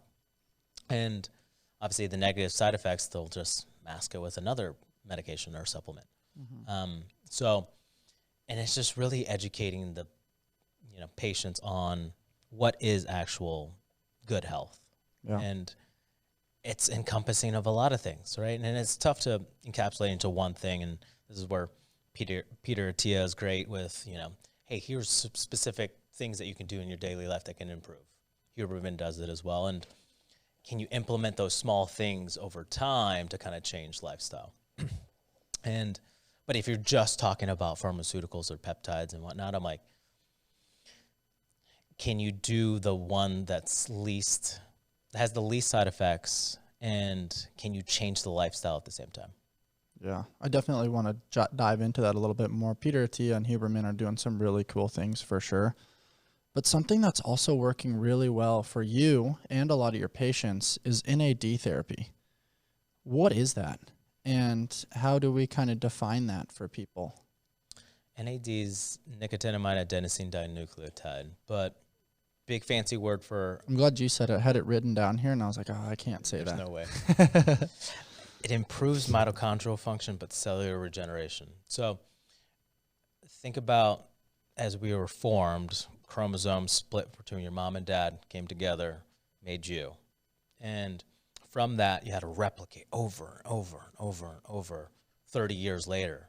Now you're like, you got a heart, you got a brain, you got your eyes, you got all your nerves, you got your skin. But think about how your body has to replicate over and over still, right? Until you're 6 feet under. NAD is going to optimize that cellular health and replication over time, improve mitochondrial function, so energy. And there's a lot of neurological effects with it too. It increases GABA in the brain, so an inhibitory neurotransmitter, makes everything a little bit more calm, cool, collective. Then it decreases your dopamine threshold. When you're on Instagram all day long, like you're stimulated over and over. It decreases that threshold so you can kind of get excited easier. Interesting.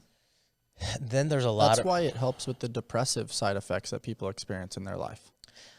I dance in the shower, like I'm dancing with the dog, and you'll know when I'm on NAD because I'm just firing at a high rate. Yeah. And then it binds onto a specific mu receptor in the brain. So opioids will attach onto a mu receptor.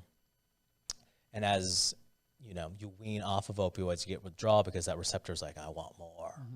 Suboxone's the cure, it binds onto it. NAD will actually desensitize that receptor and be like, hey, cool off, you're good. Got it. So it can really help with people that are getting off addiction. Exactly. So there's a lot of NAD centers out there, and that's how it kind of gained popularity. And then now it's like, now people are doing injections and patches. IVs I've seen clinically work the best. I do NAD IVs once a week. Shots you do a lot of. And shots are great, anywhere from 50 milligrams, 100 milligrams. I have patients doing 300 milligrams. But what causes the chest pressure when getting NAD into the system at a relatively rapid rate? Like typically the IV is what, like 2.5, 3 hours for most people? Yeah. I always describe it, there's a specific toxin in there that causes those symptoms. I always combat it with, you can use Zofran if you're doing an IV, but I always combat it with the more NAD you have, I believe that your cells kind of shrivel up over time and they almost like denature, meaning they're just like old, wrinkly cells. And then obviously NAD kind of plumps them back up. Yeah. And once they're plump again, NAD doesn't feel as bad.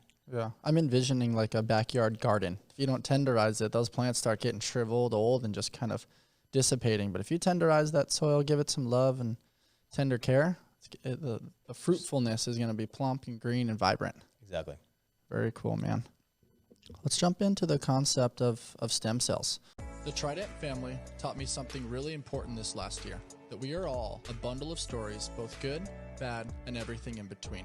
All of their cold brews remind their customers that they are part of something bigger than themselves. I start my day with the Sweet Cream Cold Brew as I am prepping my mind and body for fitness, service, coaching, and podcasting.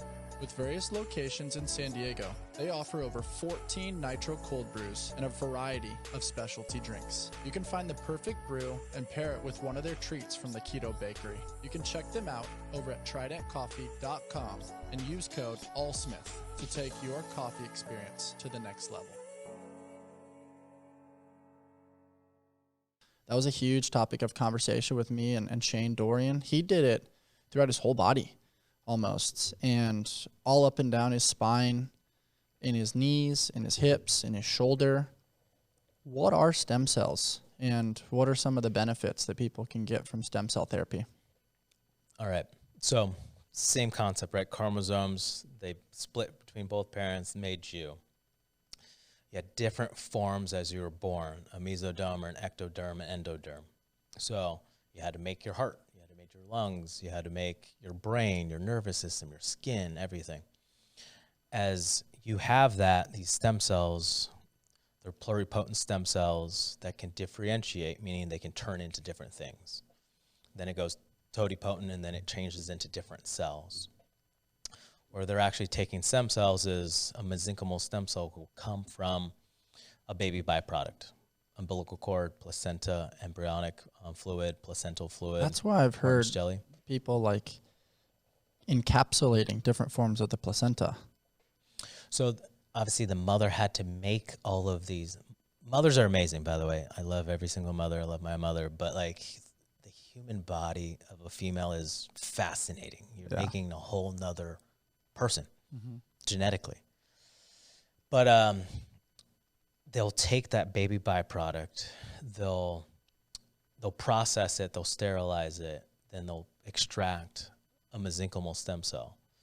It can go into the millions, it can go into the billions and trillions, because obviously the baby's making so many things all at once. They'll take that cell and they'll put it into a shoulder, and it'll regenerate connective tissue in the shoulder. Or you can do it systemically. And then obviously we're still doing research on it of exactly what does that do to the body. If I put in a mesenchymal stem cell, at what concentration can it regenerate Parkinson's, MS? They're shooting in it epidural, like into the spine for paraplegics, quadriplegics, and they're having success, right? What specifically is it, that's doing it? Here, there's a lot of interleukins, there's a lot of cytokines, there's a lot of immune responses that happen. We don't know exactly what's happening just I yet. also think the deep belief, knowing that it can do something positive, is really important. And from my understanding, it really attacks inflammation. Because when I spoke to Shane, he was like, yeah, man, I can't work out or do anything for 6 weeks because if I cause inflammation somewhere, the stem cells are then going to go to that area to help it recover and repair. So this is how I typically, do joints. Joints are your body's smart but dumb at the same time. If I cut you, you'll create scar tissue on the surface. But what happens when you injure a labrum? Blood goes there. Catabolic proteins will secrete calcium, cytokines, create inflammation, and then your body will heal it up and kind of take back all the immune cells there. But what happens when it secretes calcium? Create a bone spur. What happens when the residual blood is still sitting there? Then you'll get osteoarthritis over time. We'll kind of just degrade the joint over time. So if you span that out 10 years, what does the stem cells really do? It goes in there. It decreases that inflammatory response. And then obviously it will start regenerating a lot of that tissue. It sounds to me it almost creates movement. I mean, movement really is medicine. And we talked about it when doing the PRP on my elbow. There was fluid within the joint capsule. And getting some ozone and some PRP in there created movement. So there wasn't just this stagnant thing of tightness and of just like the blood not circulating. And then as a byproduct, like you change your biomechanics because you don't have optimal flow. And it does sound very cool how all these different protocols work. Would you say in comparison to PRP, stem cell is a more elite protocol? I'd probably say it's like 100 times stronger. Until we figure out the concentrations, how much to use, where to use it, like it will change medicine 5 to 7 years from now. It already is, but it's just going to get more mainstream 5 to 7 years. I want to come back to that for sure. So if I forget, remind me. But I want to define real quickly, what is PRP and how is that kind of used within your protocols? PRP is going to be platelet-rich plasma. Pull blood, spin it in a centrifuge, comes in 3 different layers: plasma, platelets, red blood cells. I'll take that platelet-rich layer, and I'll shoot it back into the body. So those have immune cells, cytokines that will actually create inflammation in a joint and start regenerating it over time. Why does it typically work a little bit better with ozone? So with ozone is going to be an ozone gas, so it's going to be O3. As it goes in there, it's actually going to decrease inflammation quite rapidly inside the joint, and it'll create a little bit more tissue. As it creates that gas and decrease in inflammation, that PRP can kind of almost soothe the joint and start regenerating faster. So it pretty much speeds up the process of the PRP. So it's what all of us need for success: time and space. Time and space, for sure. When you look at ozone therapy and injecting an IV and pulling the blood from somebody and then it going through the ozone machine and re-injecting, and for people that don't know, typically there's a 3-pass, there's a 5-pass, you can get up to, from what I understand, a 10-pass. What is that doing within the system? How does that kind of help people that have certain autoimmune issues or come in with some sort of infections? Yeah, so ozone is going to be O3 gas. So think about it, 30 years, I turn 35 next month. Young buck. I know. 35 years, though, of your blood regenerating over time, right? Red blood cells will die off every 90 days. So you're just replenishing over time. But if you have toxins in your blood, EBV, which is a virus, CMV, molds, HSV, which is herpes, there's a plethora of different antigens and pathogens that can get into the body. That O3 gas will actually eradicate and decrease those toxins or pathogens. As that happens, you can do a 3-pass, which is a smaller amount of passes. We pull 200 mLs of blood, we'll spin it with ozone gas at 70 gamma, and we'll infuse that back in. You can do that 10 times. That's the gold standard, 10-pass ozone. And just think about it as it's cleaning your blood. How many times do you actually get to see your blood and then clean it? That's how I thought of it, as like little guys going in there with a toothbrush and kind of cleaning out the edges and just like, I don't know, I felt like my inflammation was decreased. I was sleeping better. My skin was more clear. I had a little bit more of like a pep in my step again. And I mean, the body really keeps the score, man. You don't even realize how bad you get sometimes. You just operate at this like low dosage of pain and you decide to not do anything about it until that like volume gets turned up a little bit where you're like, I can't live like this anymore. I need to change what I'm doing. It's cool that you guys have all these different protocols and you're so good at educating people around like which one works, when, why, and how. Yeah, I think Kellen thinks I'm a little crazy, but this one, I was thinking about this the other day. I'm like, I'm having a baby on the way. And I was like, if we have the same blood type, she's making all of these stem cells, like in her body, making everything. What if I infuse that with my blood? In almost like a stem cell transplant or a blood transplant. But what would that do to my body over time? Pair that with a little bit of breast milk and it's the concoction of a lifetime. Who knows, right? And I think there's the crazy ideas that are advancing medicine right now. It's like, how can we have regeneration over time, aesthetically and systemically in your body, that will make you live longer? Mm-hmm. I mean, we're hearing it time and time again. Ben Greenfield, Peter Attia, all these guys are trying to extend the lifespan and understand how to do it gracefully, how to do it safely and appropriately. And it is, the anti-aging conversation's very, very popular, typically paired with a ketogenic diet and trying to maximize the capabilities of the human experience. Don't infuse your kids' blood, by the way, without, just don't do it. It was a crazy idea. It's very interesting though. And on that same topic, man, I want to explore hormones a little bit. I mean, we talked briefly around the stresses of society, the constant pursuit of dopamine and distraction with these little pocket machines in our day-to-day life. We've talked about microplastics, metal toxicity, challenges with story ideation, all the things that just create chaos within our system. And then lead to imbalances within our hormones, which we can do all kinds of things right. But if the hormones are off, man, like it's tough to make rapid change. Here's the easiest way to explain it, right? You have all the hormones. Once you start puberty, you're secreting a lot of hormones. Yeah.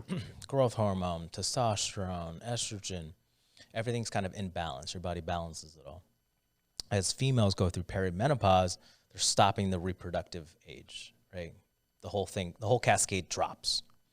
Once that drops, progesterone drops, you get poor sleep, insomnia, you get mood swings. Once your estrogen drops, you get, now you get extreme mood swings, hot flashes, night sweats. If your testosterone drops, low energy, then you start getting vaginal dryness, and there's a lot of symptoms. In modern day age, you can get on hormones to actually replace the ones that your body's not secreting anymore. Can you do it naturally over time till your body secrete more, which we talked about? But for males, same thing. You're going to drop your hormones. Let's just say at 50, your testosterone is going to plummet.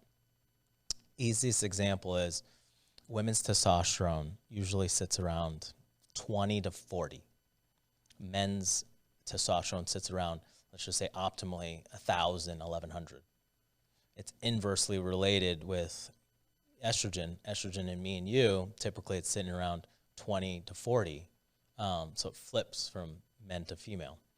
And then obviously estrogen rises up to thousands for females. Mm-hmm.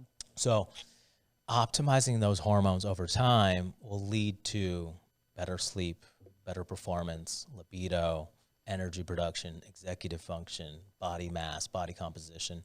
And that's where we're kind of optimizing over time. And there's definitely a balance to it. For instance, high DHT will cause hair loss, hair thinning, and men will lose their hair at 30. Combat that, right? Can you combat that early? So hormones are a complicated but easy pathway. Mm-hmm. And you've mentioned to me, I think you wrote an article about this a couple of years ago, the main things that men want out of their life. Do you remember we discussed that? Yep. What are those things?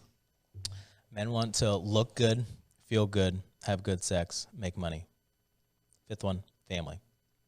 And if one of those 5 things is off, they're going to go see somebody. Mm-hmm. So look good, feel good, live can do that. The making money part, you got to do on your own. Having good sex, we can help support that pathway. Mm-hmm.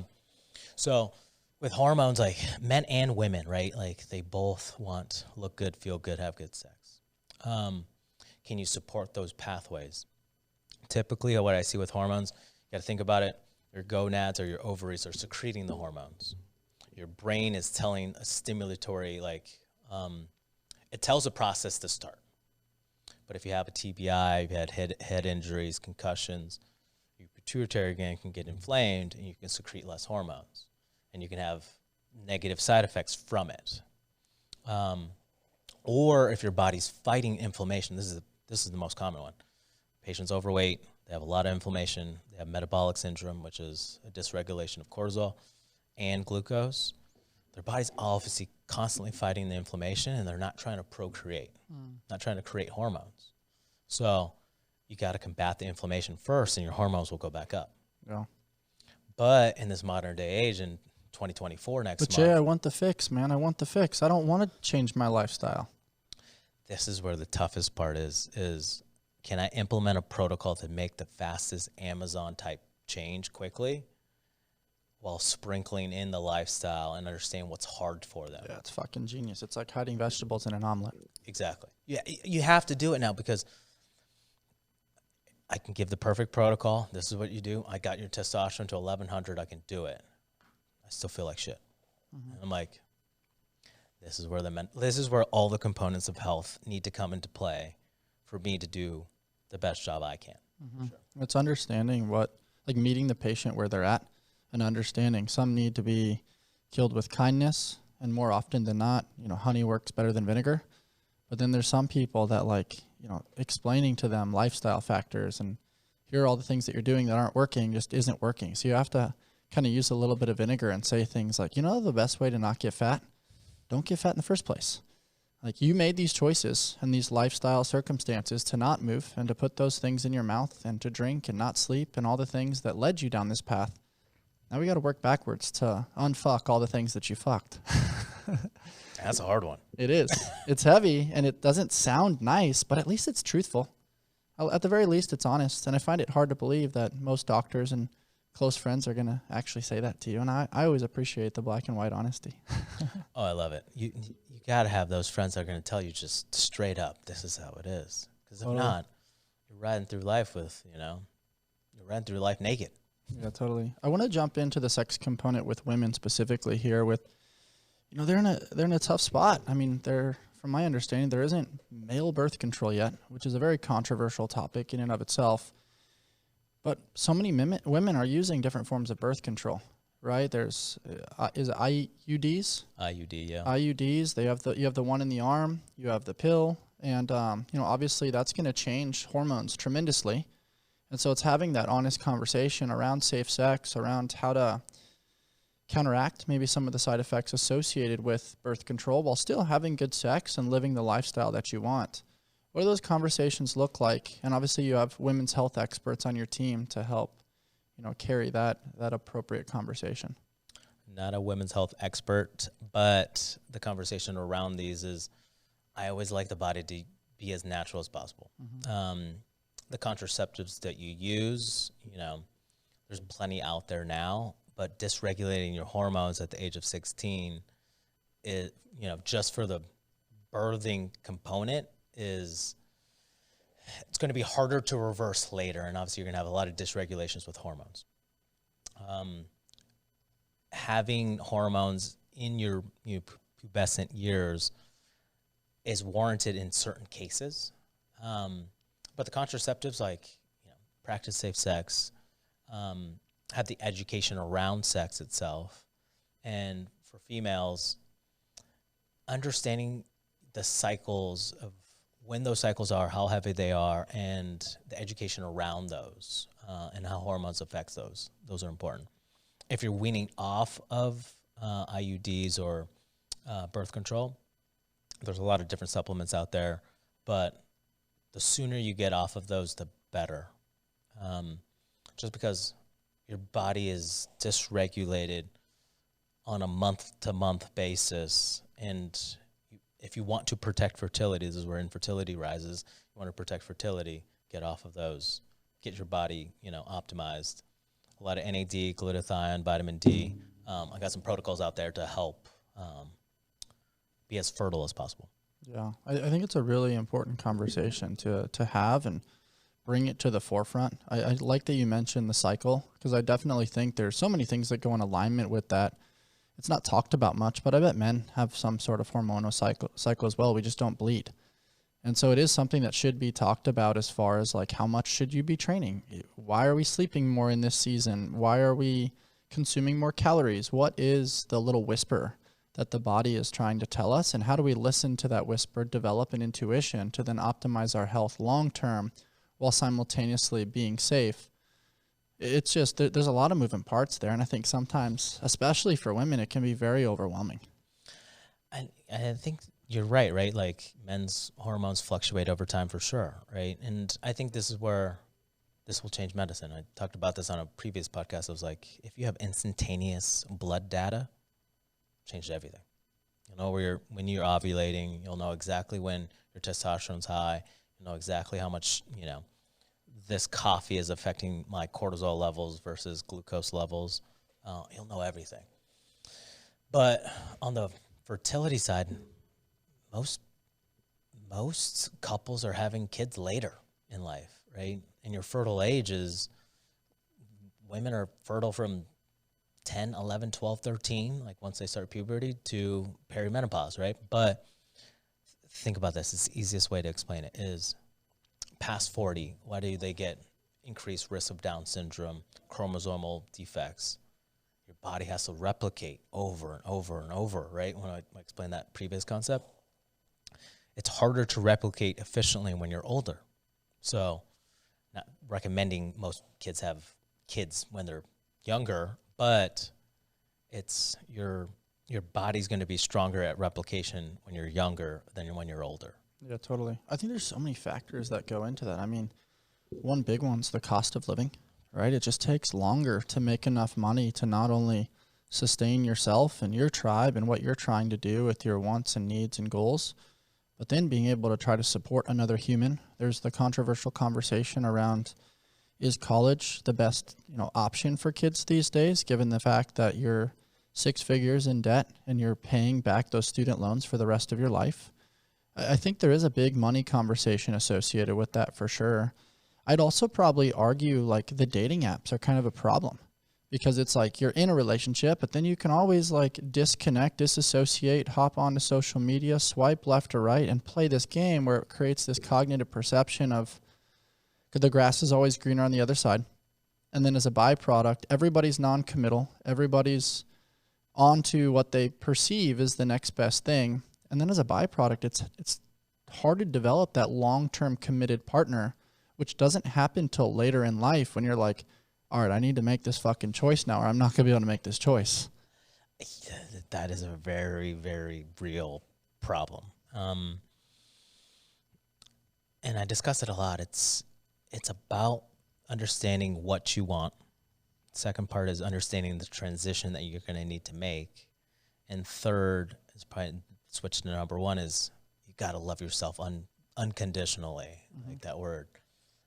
And you got to open, how I typically say it is, you got to open every single door and walk through every single door of all of your past traumas, who you were, who you thought you were, your ego, your spirit, everything. And you got to open those can of worms, and you got to deal with all of them. Once you deal with all of them, you'll have at least the awareness. Once you have the awareness, you can, build self-love over time. Yeah, I think the awareness factor is huge. So you're not pulling all that baggage with you into a relationship, or even worse, into your future kids. You just, exactly. You air it out. You let those doors open and you kind of air it all out. And, now I'm reading dad playbooks and dad books and whatnot. And you got to be the best role model, the best coach, the best teacher to your kids, but it's really understanding yourself and being hyper aware and understanding how you show up in the world is how your kids will see it and how they will mimic you. Yeah. And they'll forget what you say, but they'll remember exactly how you lived your life and try to mimic every single step for sure. So it's important. I think everything is a learn in progress, right? Like I'm a work in progress. Kellen has to deal with me. My fiance has to deal with me. There's a lot of people that have to deal with me, but hopefully, I continue to grow and help others grow over time. For sure. We've mentioned Kellen a few times on this episode. She's got to come in here. Yeah. Who is Kellen? What's her role with Liv? Kellen's the marketing manager. I pulled her. She tried to be a scientist or a chemist or something. I was like, what are you doing? And I was like, we're taking an interview. She's like, what do you want?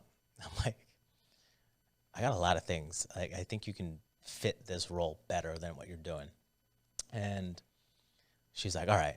Came in part-time, worked full-time, and now she's leading 4 different Instagrams, 2 different locations, products, e-com, and all the marketing and memberships that we're doing up in Cardiff. But she recently told me, she's like, Jason, give me a marketing class. I got no formal education with marketing. I'm like, I got no formal education with marketing. You know what the beauty of not having the formal education is, though? I'll share a quick story and I'll pull it back. I was talking to this guy who's an ultra runner, and he was giving me the protocols of like, hey, you run 6 hours, you sleep for a couple, you get some glucose in your system, and then you kind of repeat that until you finish the race. And that's kind of like the known step-by-step. So this newbie shows up, and he runs the ultra, and he wins by like, I think 4 hours. And people are like, what the hell did you do? He's like, what do you mean? I just kept running. And when I needed to, I did some blister care, and I got some fuel in my system. I just kept running. He was never given like the boundaries of what you're supposed to do.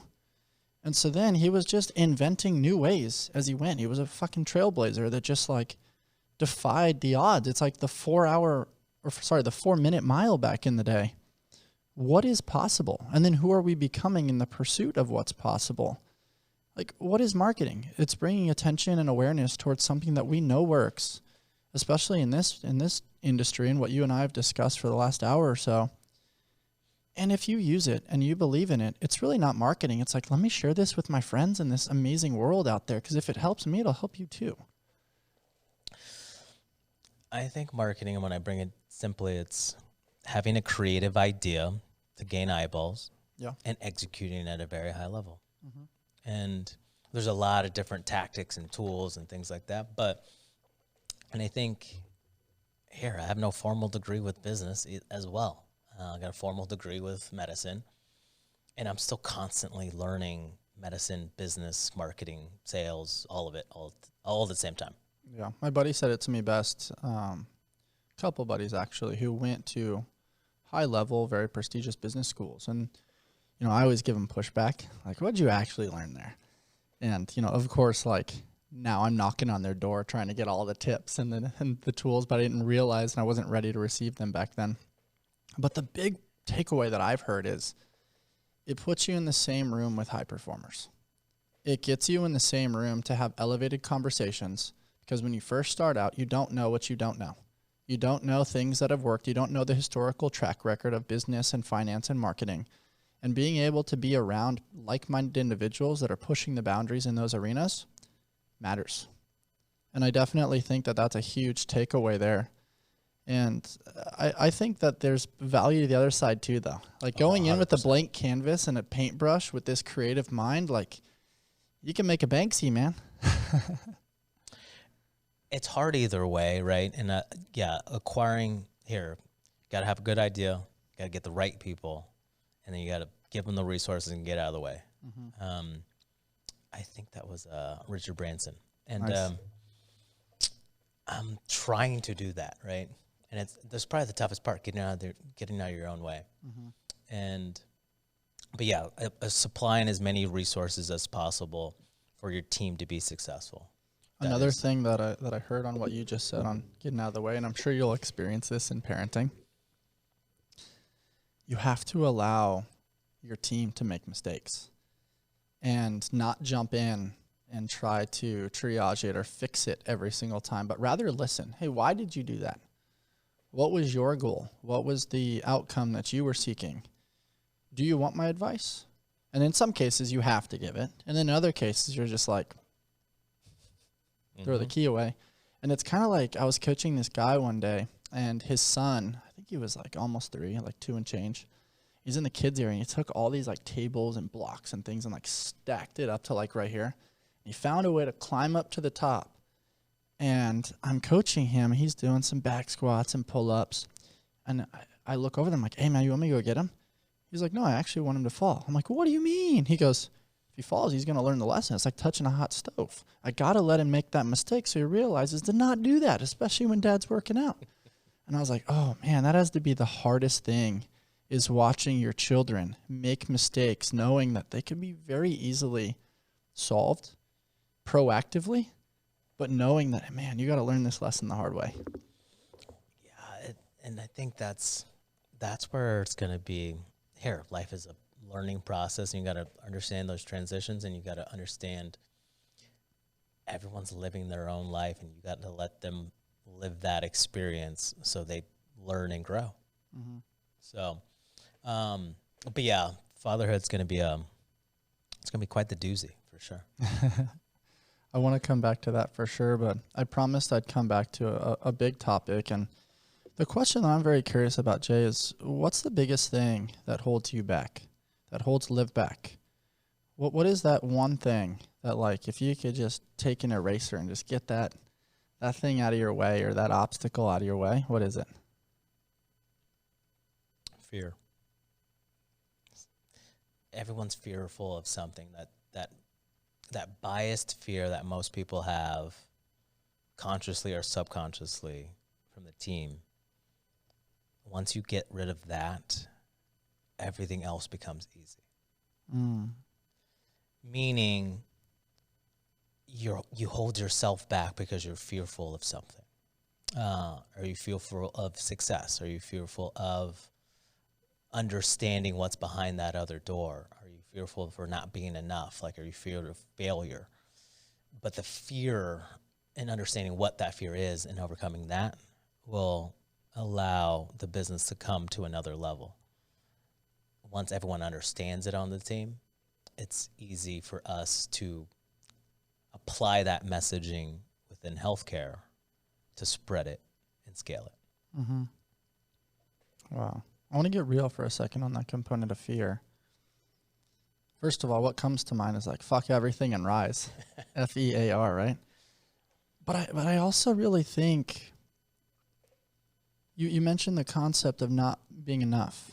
When you're trying to do so many different things, you aren't going to be enough in every single space. So it's like you go from one hat to the next hat, and it's like you're a little late because your ego thinks you can get more done than you really can. In transition, you're trying to optimize your state so you can show up and be that leader, that person for your team. And it's like you probably have to leave early to get to the next thing. It almost feels like you're always a step slow.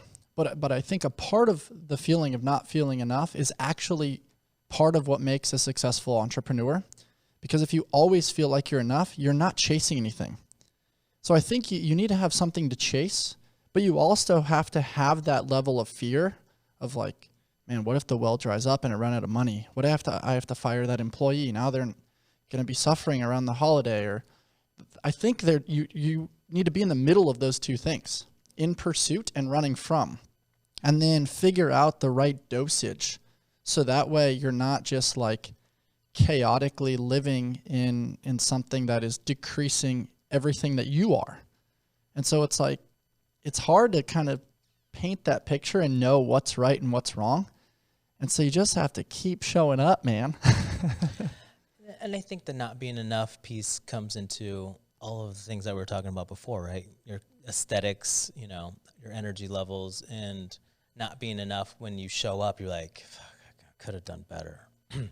And as long as you erase what everyone else thinks of you and you love yourself no matter what, and you're like, I'm going to show up and I'm going to freaking do the best I can day in and day out, that's where that fear gets erased over time.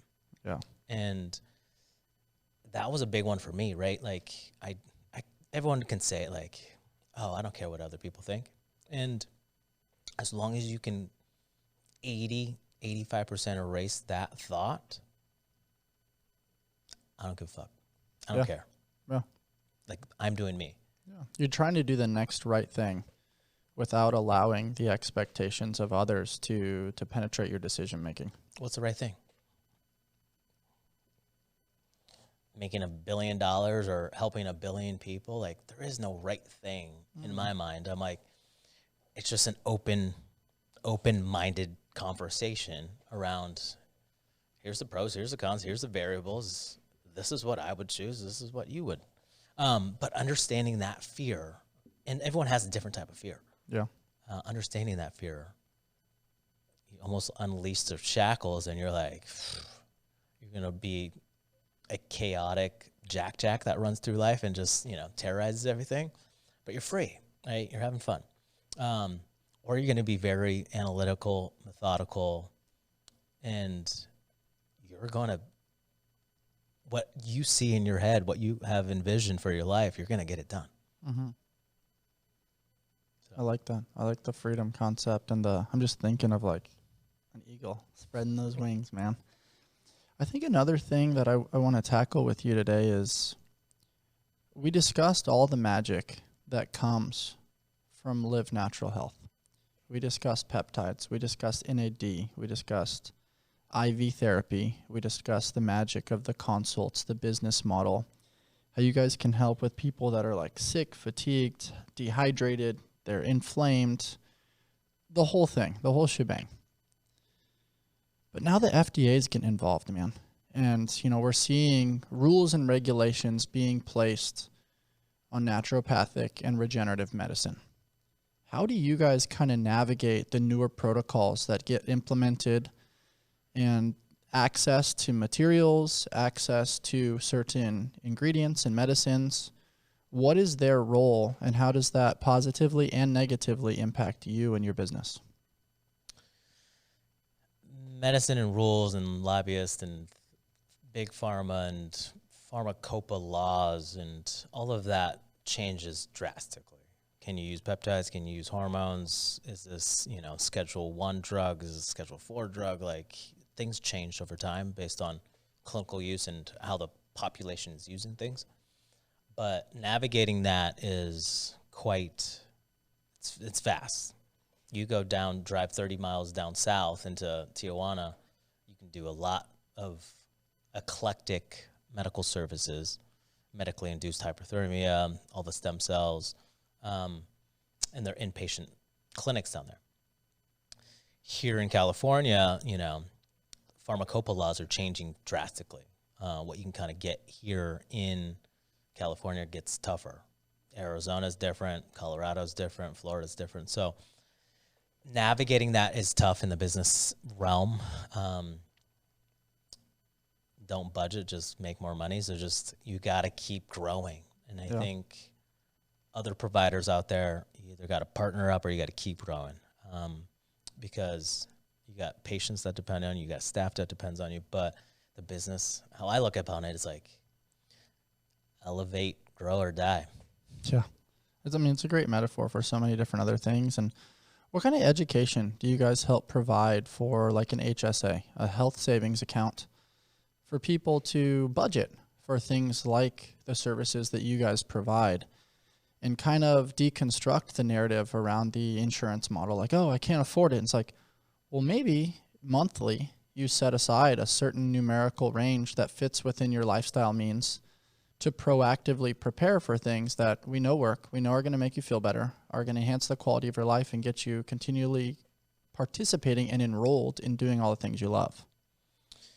How I look upon it is Liv takes HSA, FSA, flex spending plans or health saving plans. So if I typically suggest most patients get that health saving plan that will go against your deductible. If you use your primary care and you have pre-existing conditions, obviously take care of that. From the health savings perspective, can you use those funds for aesthetics? Can you use those for consultations, IVs, medications? On the naturopathic side, sure.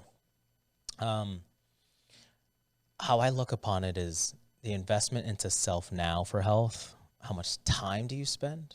Gym, food, meal prepping, all of that, meditation, versus how much money do you spend on all the anti-aging secrets of understanding what your blood data is stating, versus all the therapies that can modulate or optimize those levels. Either way, I think about it is, do you spend, let's just say $20,000 a year for the next 40 years, which is $800,000? Or do you save $800,000 as your medical savings and spend it later? And then when you spend it later, right? Hospital bills versus medications, chemo, life support, all of that. So I'd rather trickle it in and live a healthy life, and live a fun, fulfilled life versus saving for the end. Because we don't know where the end is. Yeah, we don't know what's out there, and I'd rather have concentration and memories along the way that we can actually take to our grave. Otherwise, we didn't live, we existed, man. And our world is very distrusting of the medical system right now. There's political volatility. We're coming up on an election year next year. And now we're kind of on the backside of the COVID-19 pandemic, so we're getting media around it. We're better understanding, as I hinted to before, some of the myocarditis experiences. A lot of our military had to take the vaccine to keep their jobs. There's certain people in certain states that had to take the vaccine. We're seeing a lot of the side effects, and the famous Aubrey Marcus came out with a documentary. I think it launched this week or last week. And there's a statistic that I want to read to you that I thought was really interesting, that I do believe everybody should know. And that is, it took decades and decades for Pfizer to get to $40 billion in revenue before COVID.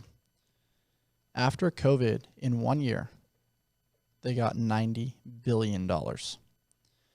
You're somebody that looks at blood work, you look at habits, you look at trends and patterns.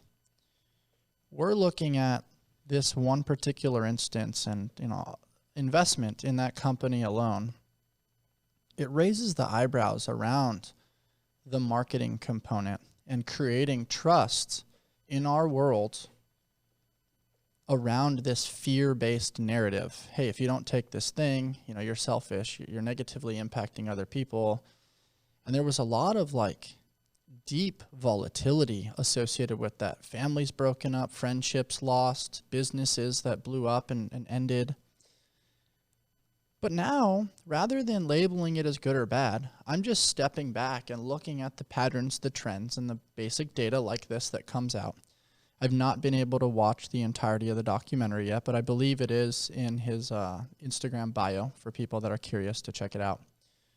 When I say it's statistic like this, that's a $50 billion difference. That's not small.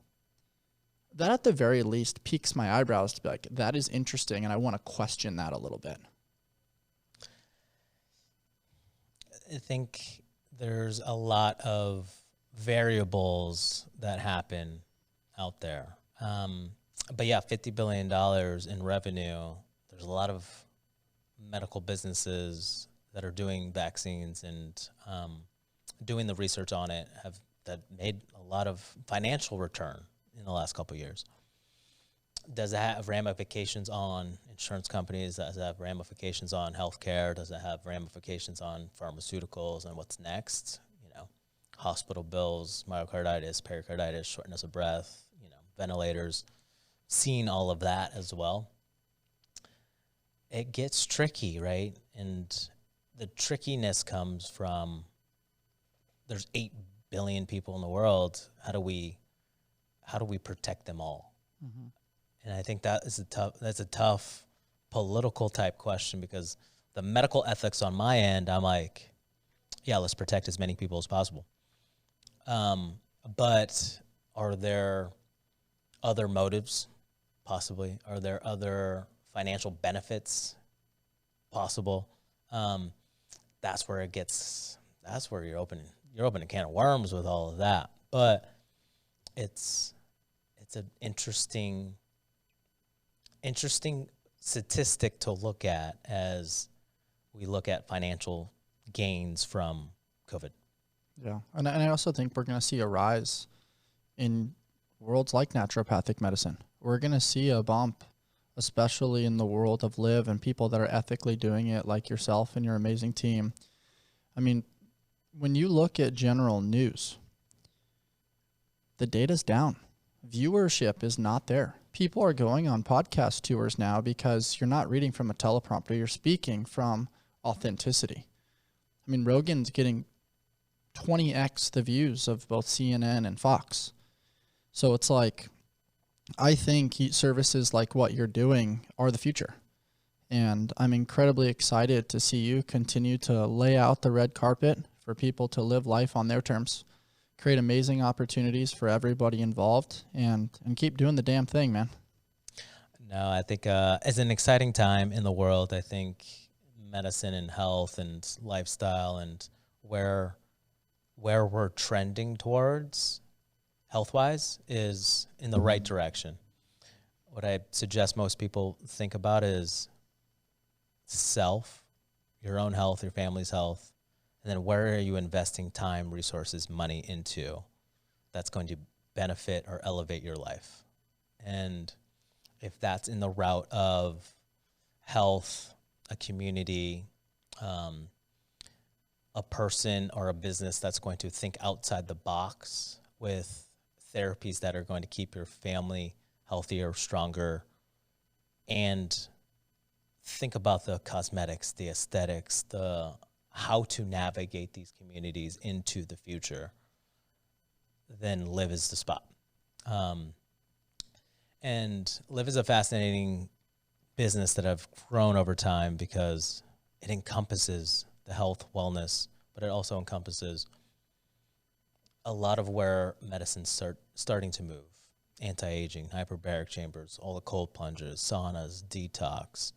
And then it will get into more of what I explained today, the NADs, the chromosomes, the genetics. How do you optimize those over time and live longer? And then how do you spread that to your kids? Yeah.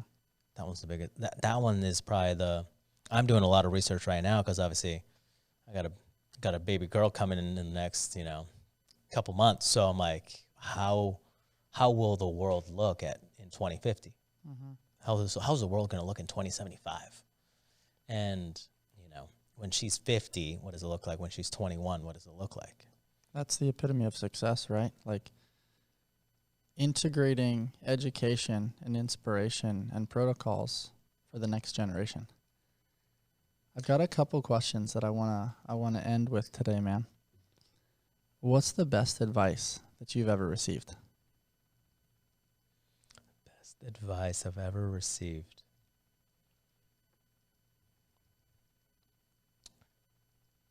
I think it's just going to be, it's just being patient. I think patience have taught me patience over time. But the best advice is be patient, sit back, listen. And I always got an opinion. I always got something to say. I got the answer. And what I've learned over time is your answer doesn't matter. It only matters about the person you're servicing.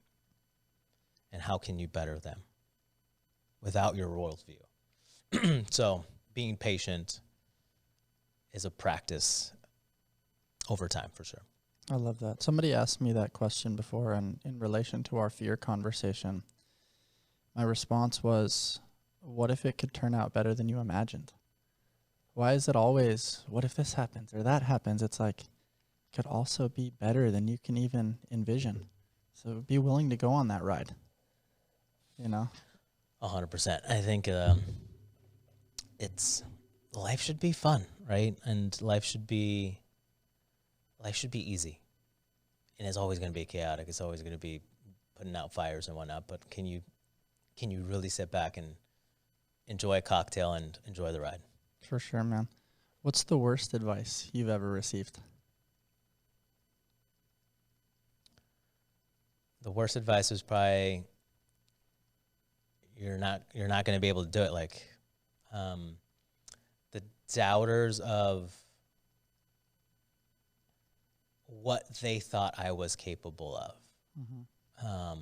Family, friends, they're all worried because they care about you. They don't want you to fall and fail, right? The little kid jumping up the boxes, like, they're afraid that you're going to fall. And I think it's the worst because it's a blessing and a curse, right? It gave a chip on my shoulder to be like, all right, watch me. Mm-hmm. I'm going to do a backflip off this box, versus the worst advice being, hey, like, why did you have that? Because that was your perception or your own feelings about self, not me. It's limiting beliefs. Limiting beliefs. That you just took those and you're like, I acknowledge and appreciate what you're saying because you're trying to keep me safe. But I'm trying to have this hybrid life of being safe and also wild. 100%. I was talking to my mom, and she was like, Bryce, you've always loved play. Like when I was learning back in the day, like she and I would make flashcards, and if I got a series of the cards correct, I got to shoot, or I got to play with the ball, or I got a time frame of like playing hide and seek or messing around on a bike or something. And she was like, I never really thought that you'd be able to blend the line between work and play, like actually. I didn't think you'd be able to monetize it and turn it into a life. And so for me, the worst advice that I've ever received is be realistic. I want to deconstruct that just like you. If you could make one law that the entire world had to follow, what would your law be? One law the whole world had to follow. Mm-hmm.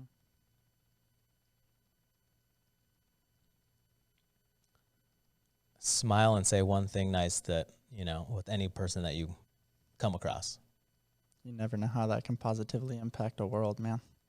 It's just one. As I've seen it, through life, it's like, it's just the small things, I appreciate you, since our friendship started years ago, that you just show up. And we did Joshua Tree out of me and Kellen were like, all right, we got to have 12 people here in 2 days. And we invited everyone, and everyone came. Yeah. But you showed up Wednesday. Hey, we got a thing on Wednesday. All right, perfect, I'm coming. And you show up, through text messages, through calls, through gratifications, through posts, through tag, all of the things. And I truly appreciate you being there for me and the team, and just being a good friend over, in life. So appreciate you. The feeling is mutual, man. Where can people find you? At Dr. Jason Phan. I don't post much on Instagram, but livenatural.com. We're always making updates there. E-commerce store. We made a big push for blogs, so we're pushing 3 blogs or 4 blogs a week. Great education pieces, by the way. Yeah, so we're pushing a lot of different content there.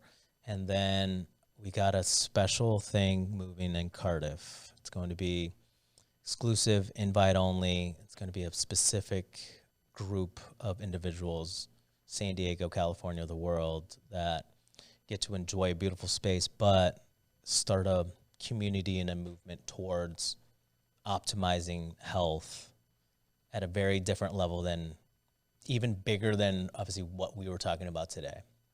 And all the new advances, all the new technologies, and where biotech is moving, that's where we're headed with this new location. I dig it, man. Don't aim to be your best. Aim to be the only. That's it. Be the only. There you have it, guys. If you enjoyed my conversation today with Dr. Jason Phan, please hit that subscribe button. Don't forget to review, and we'll see you next time on the All Smith Project. Remember, greatness is forged, not found.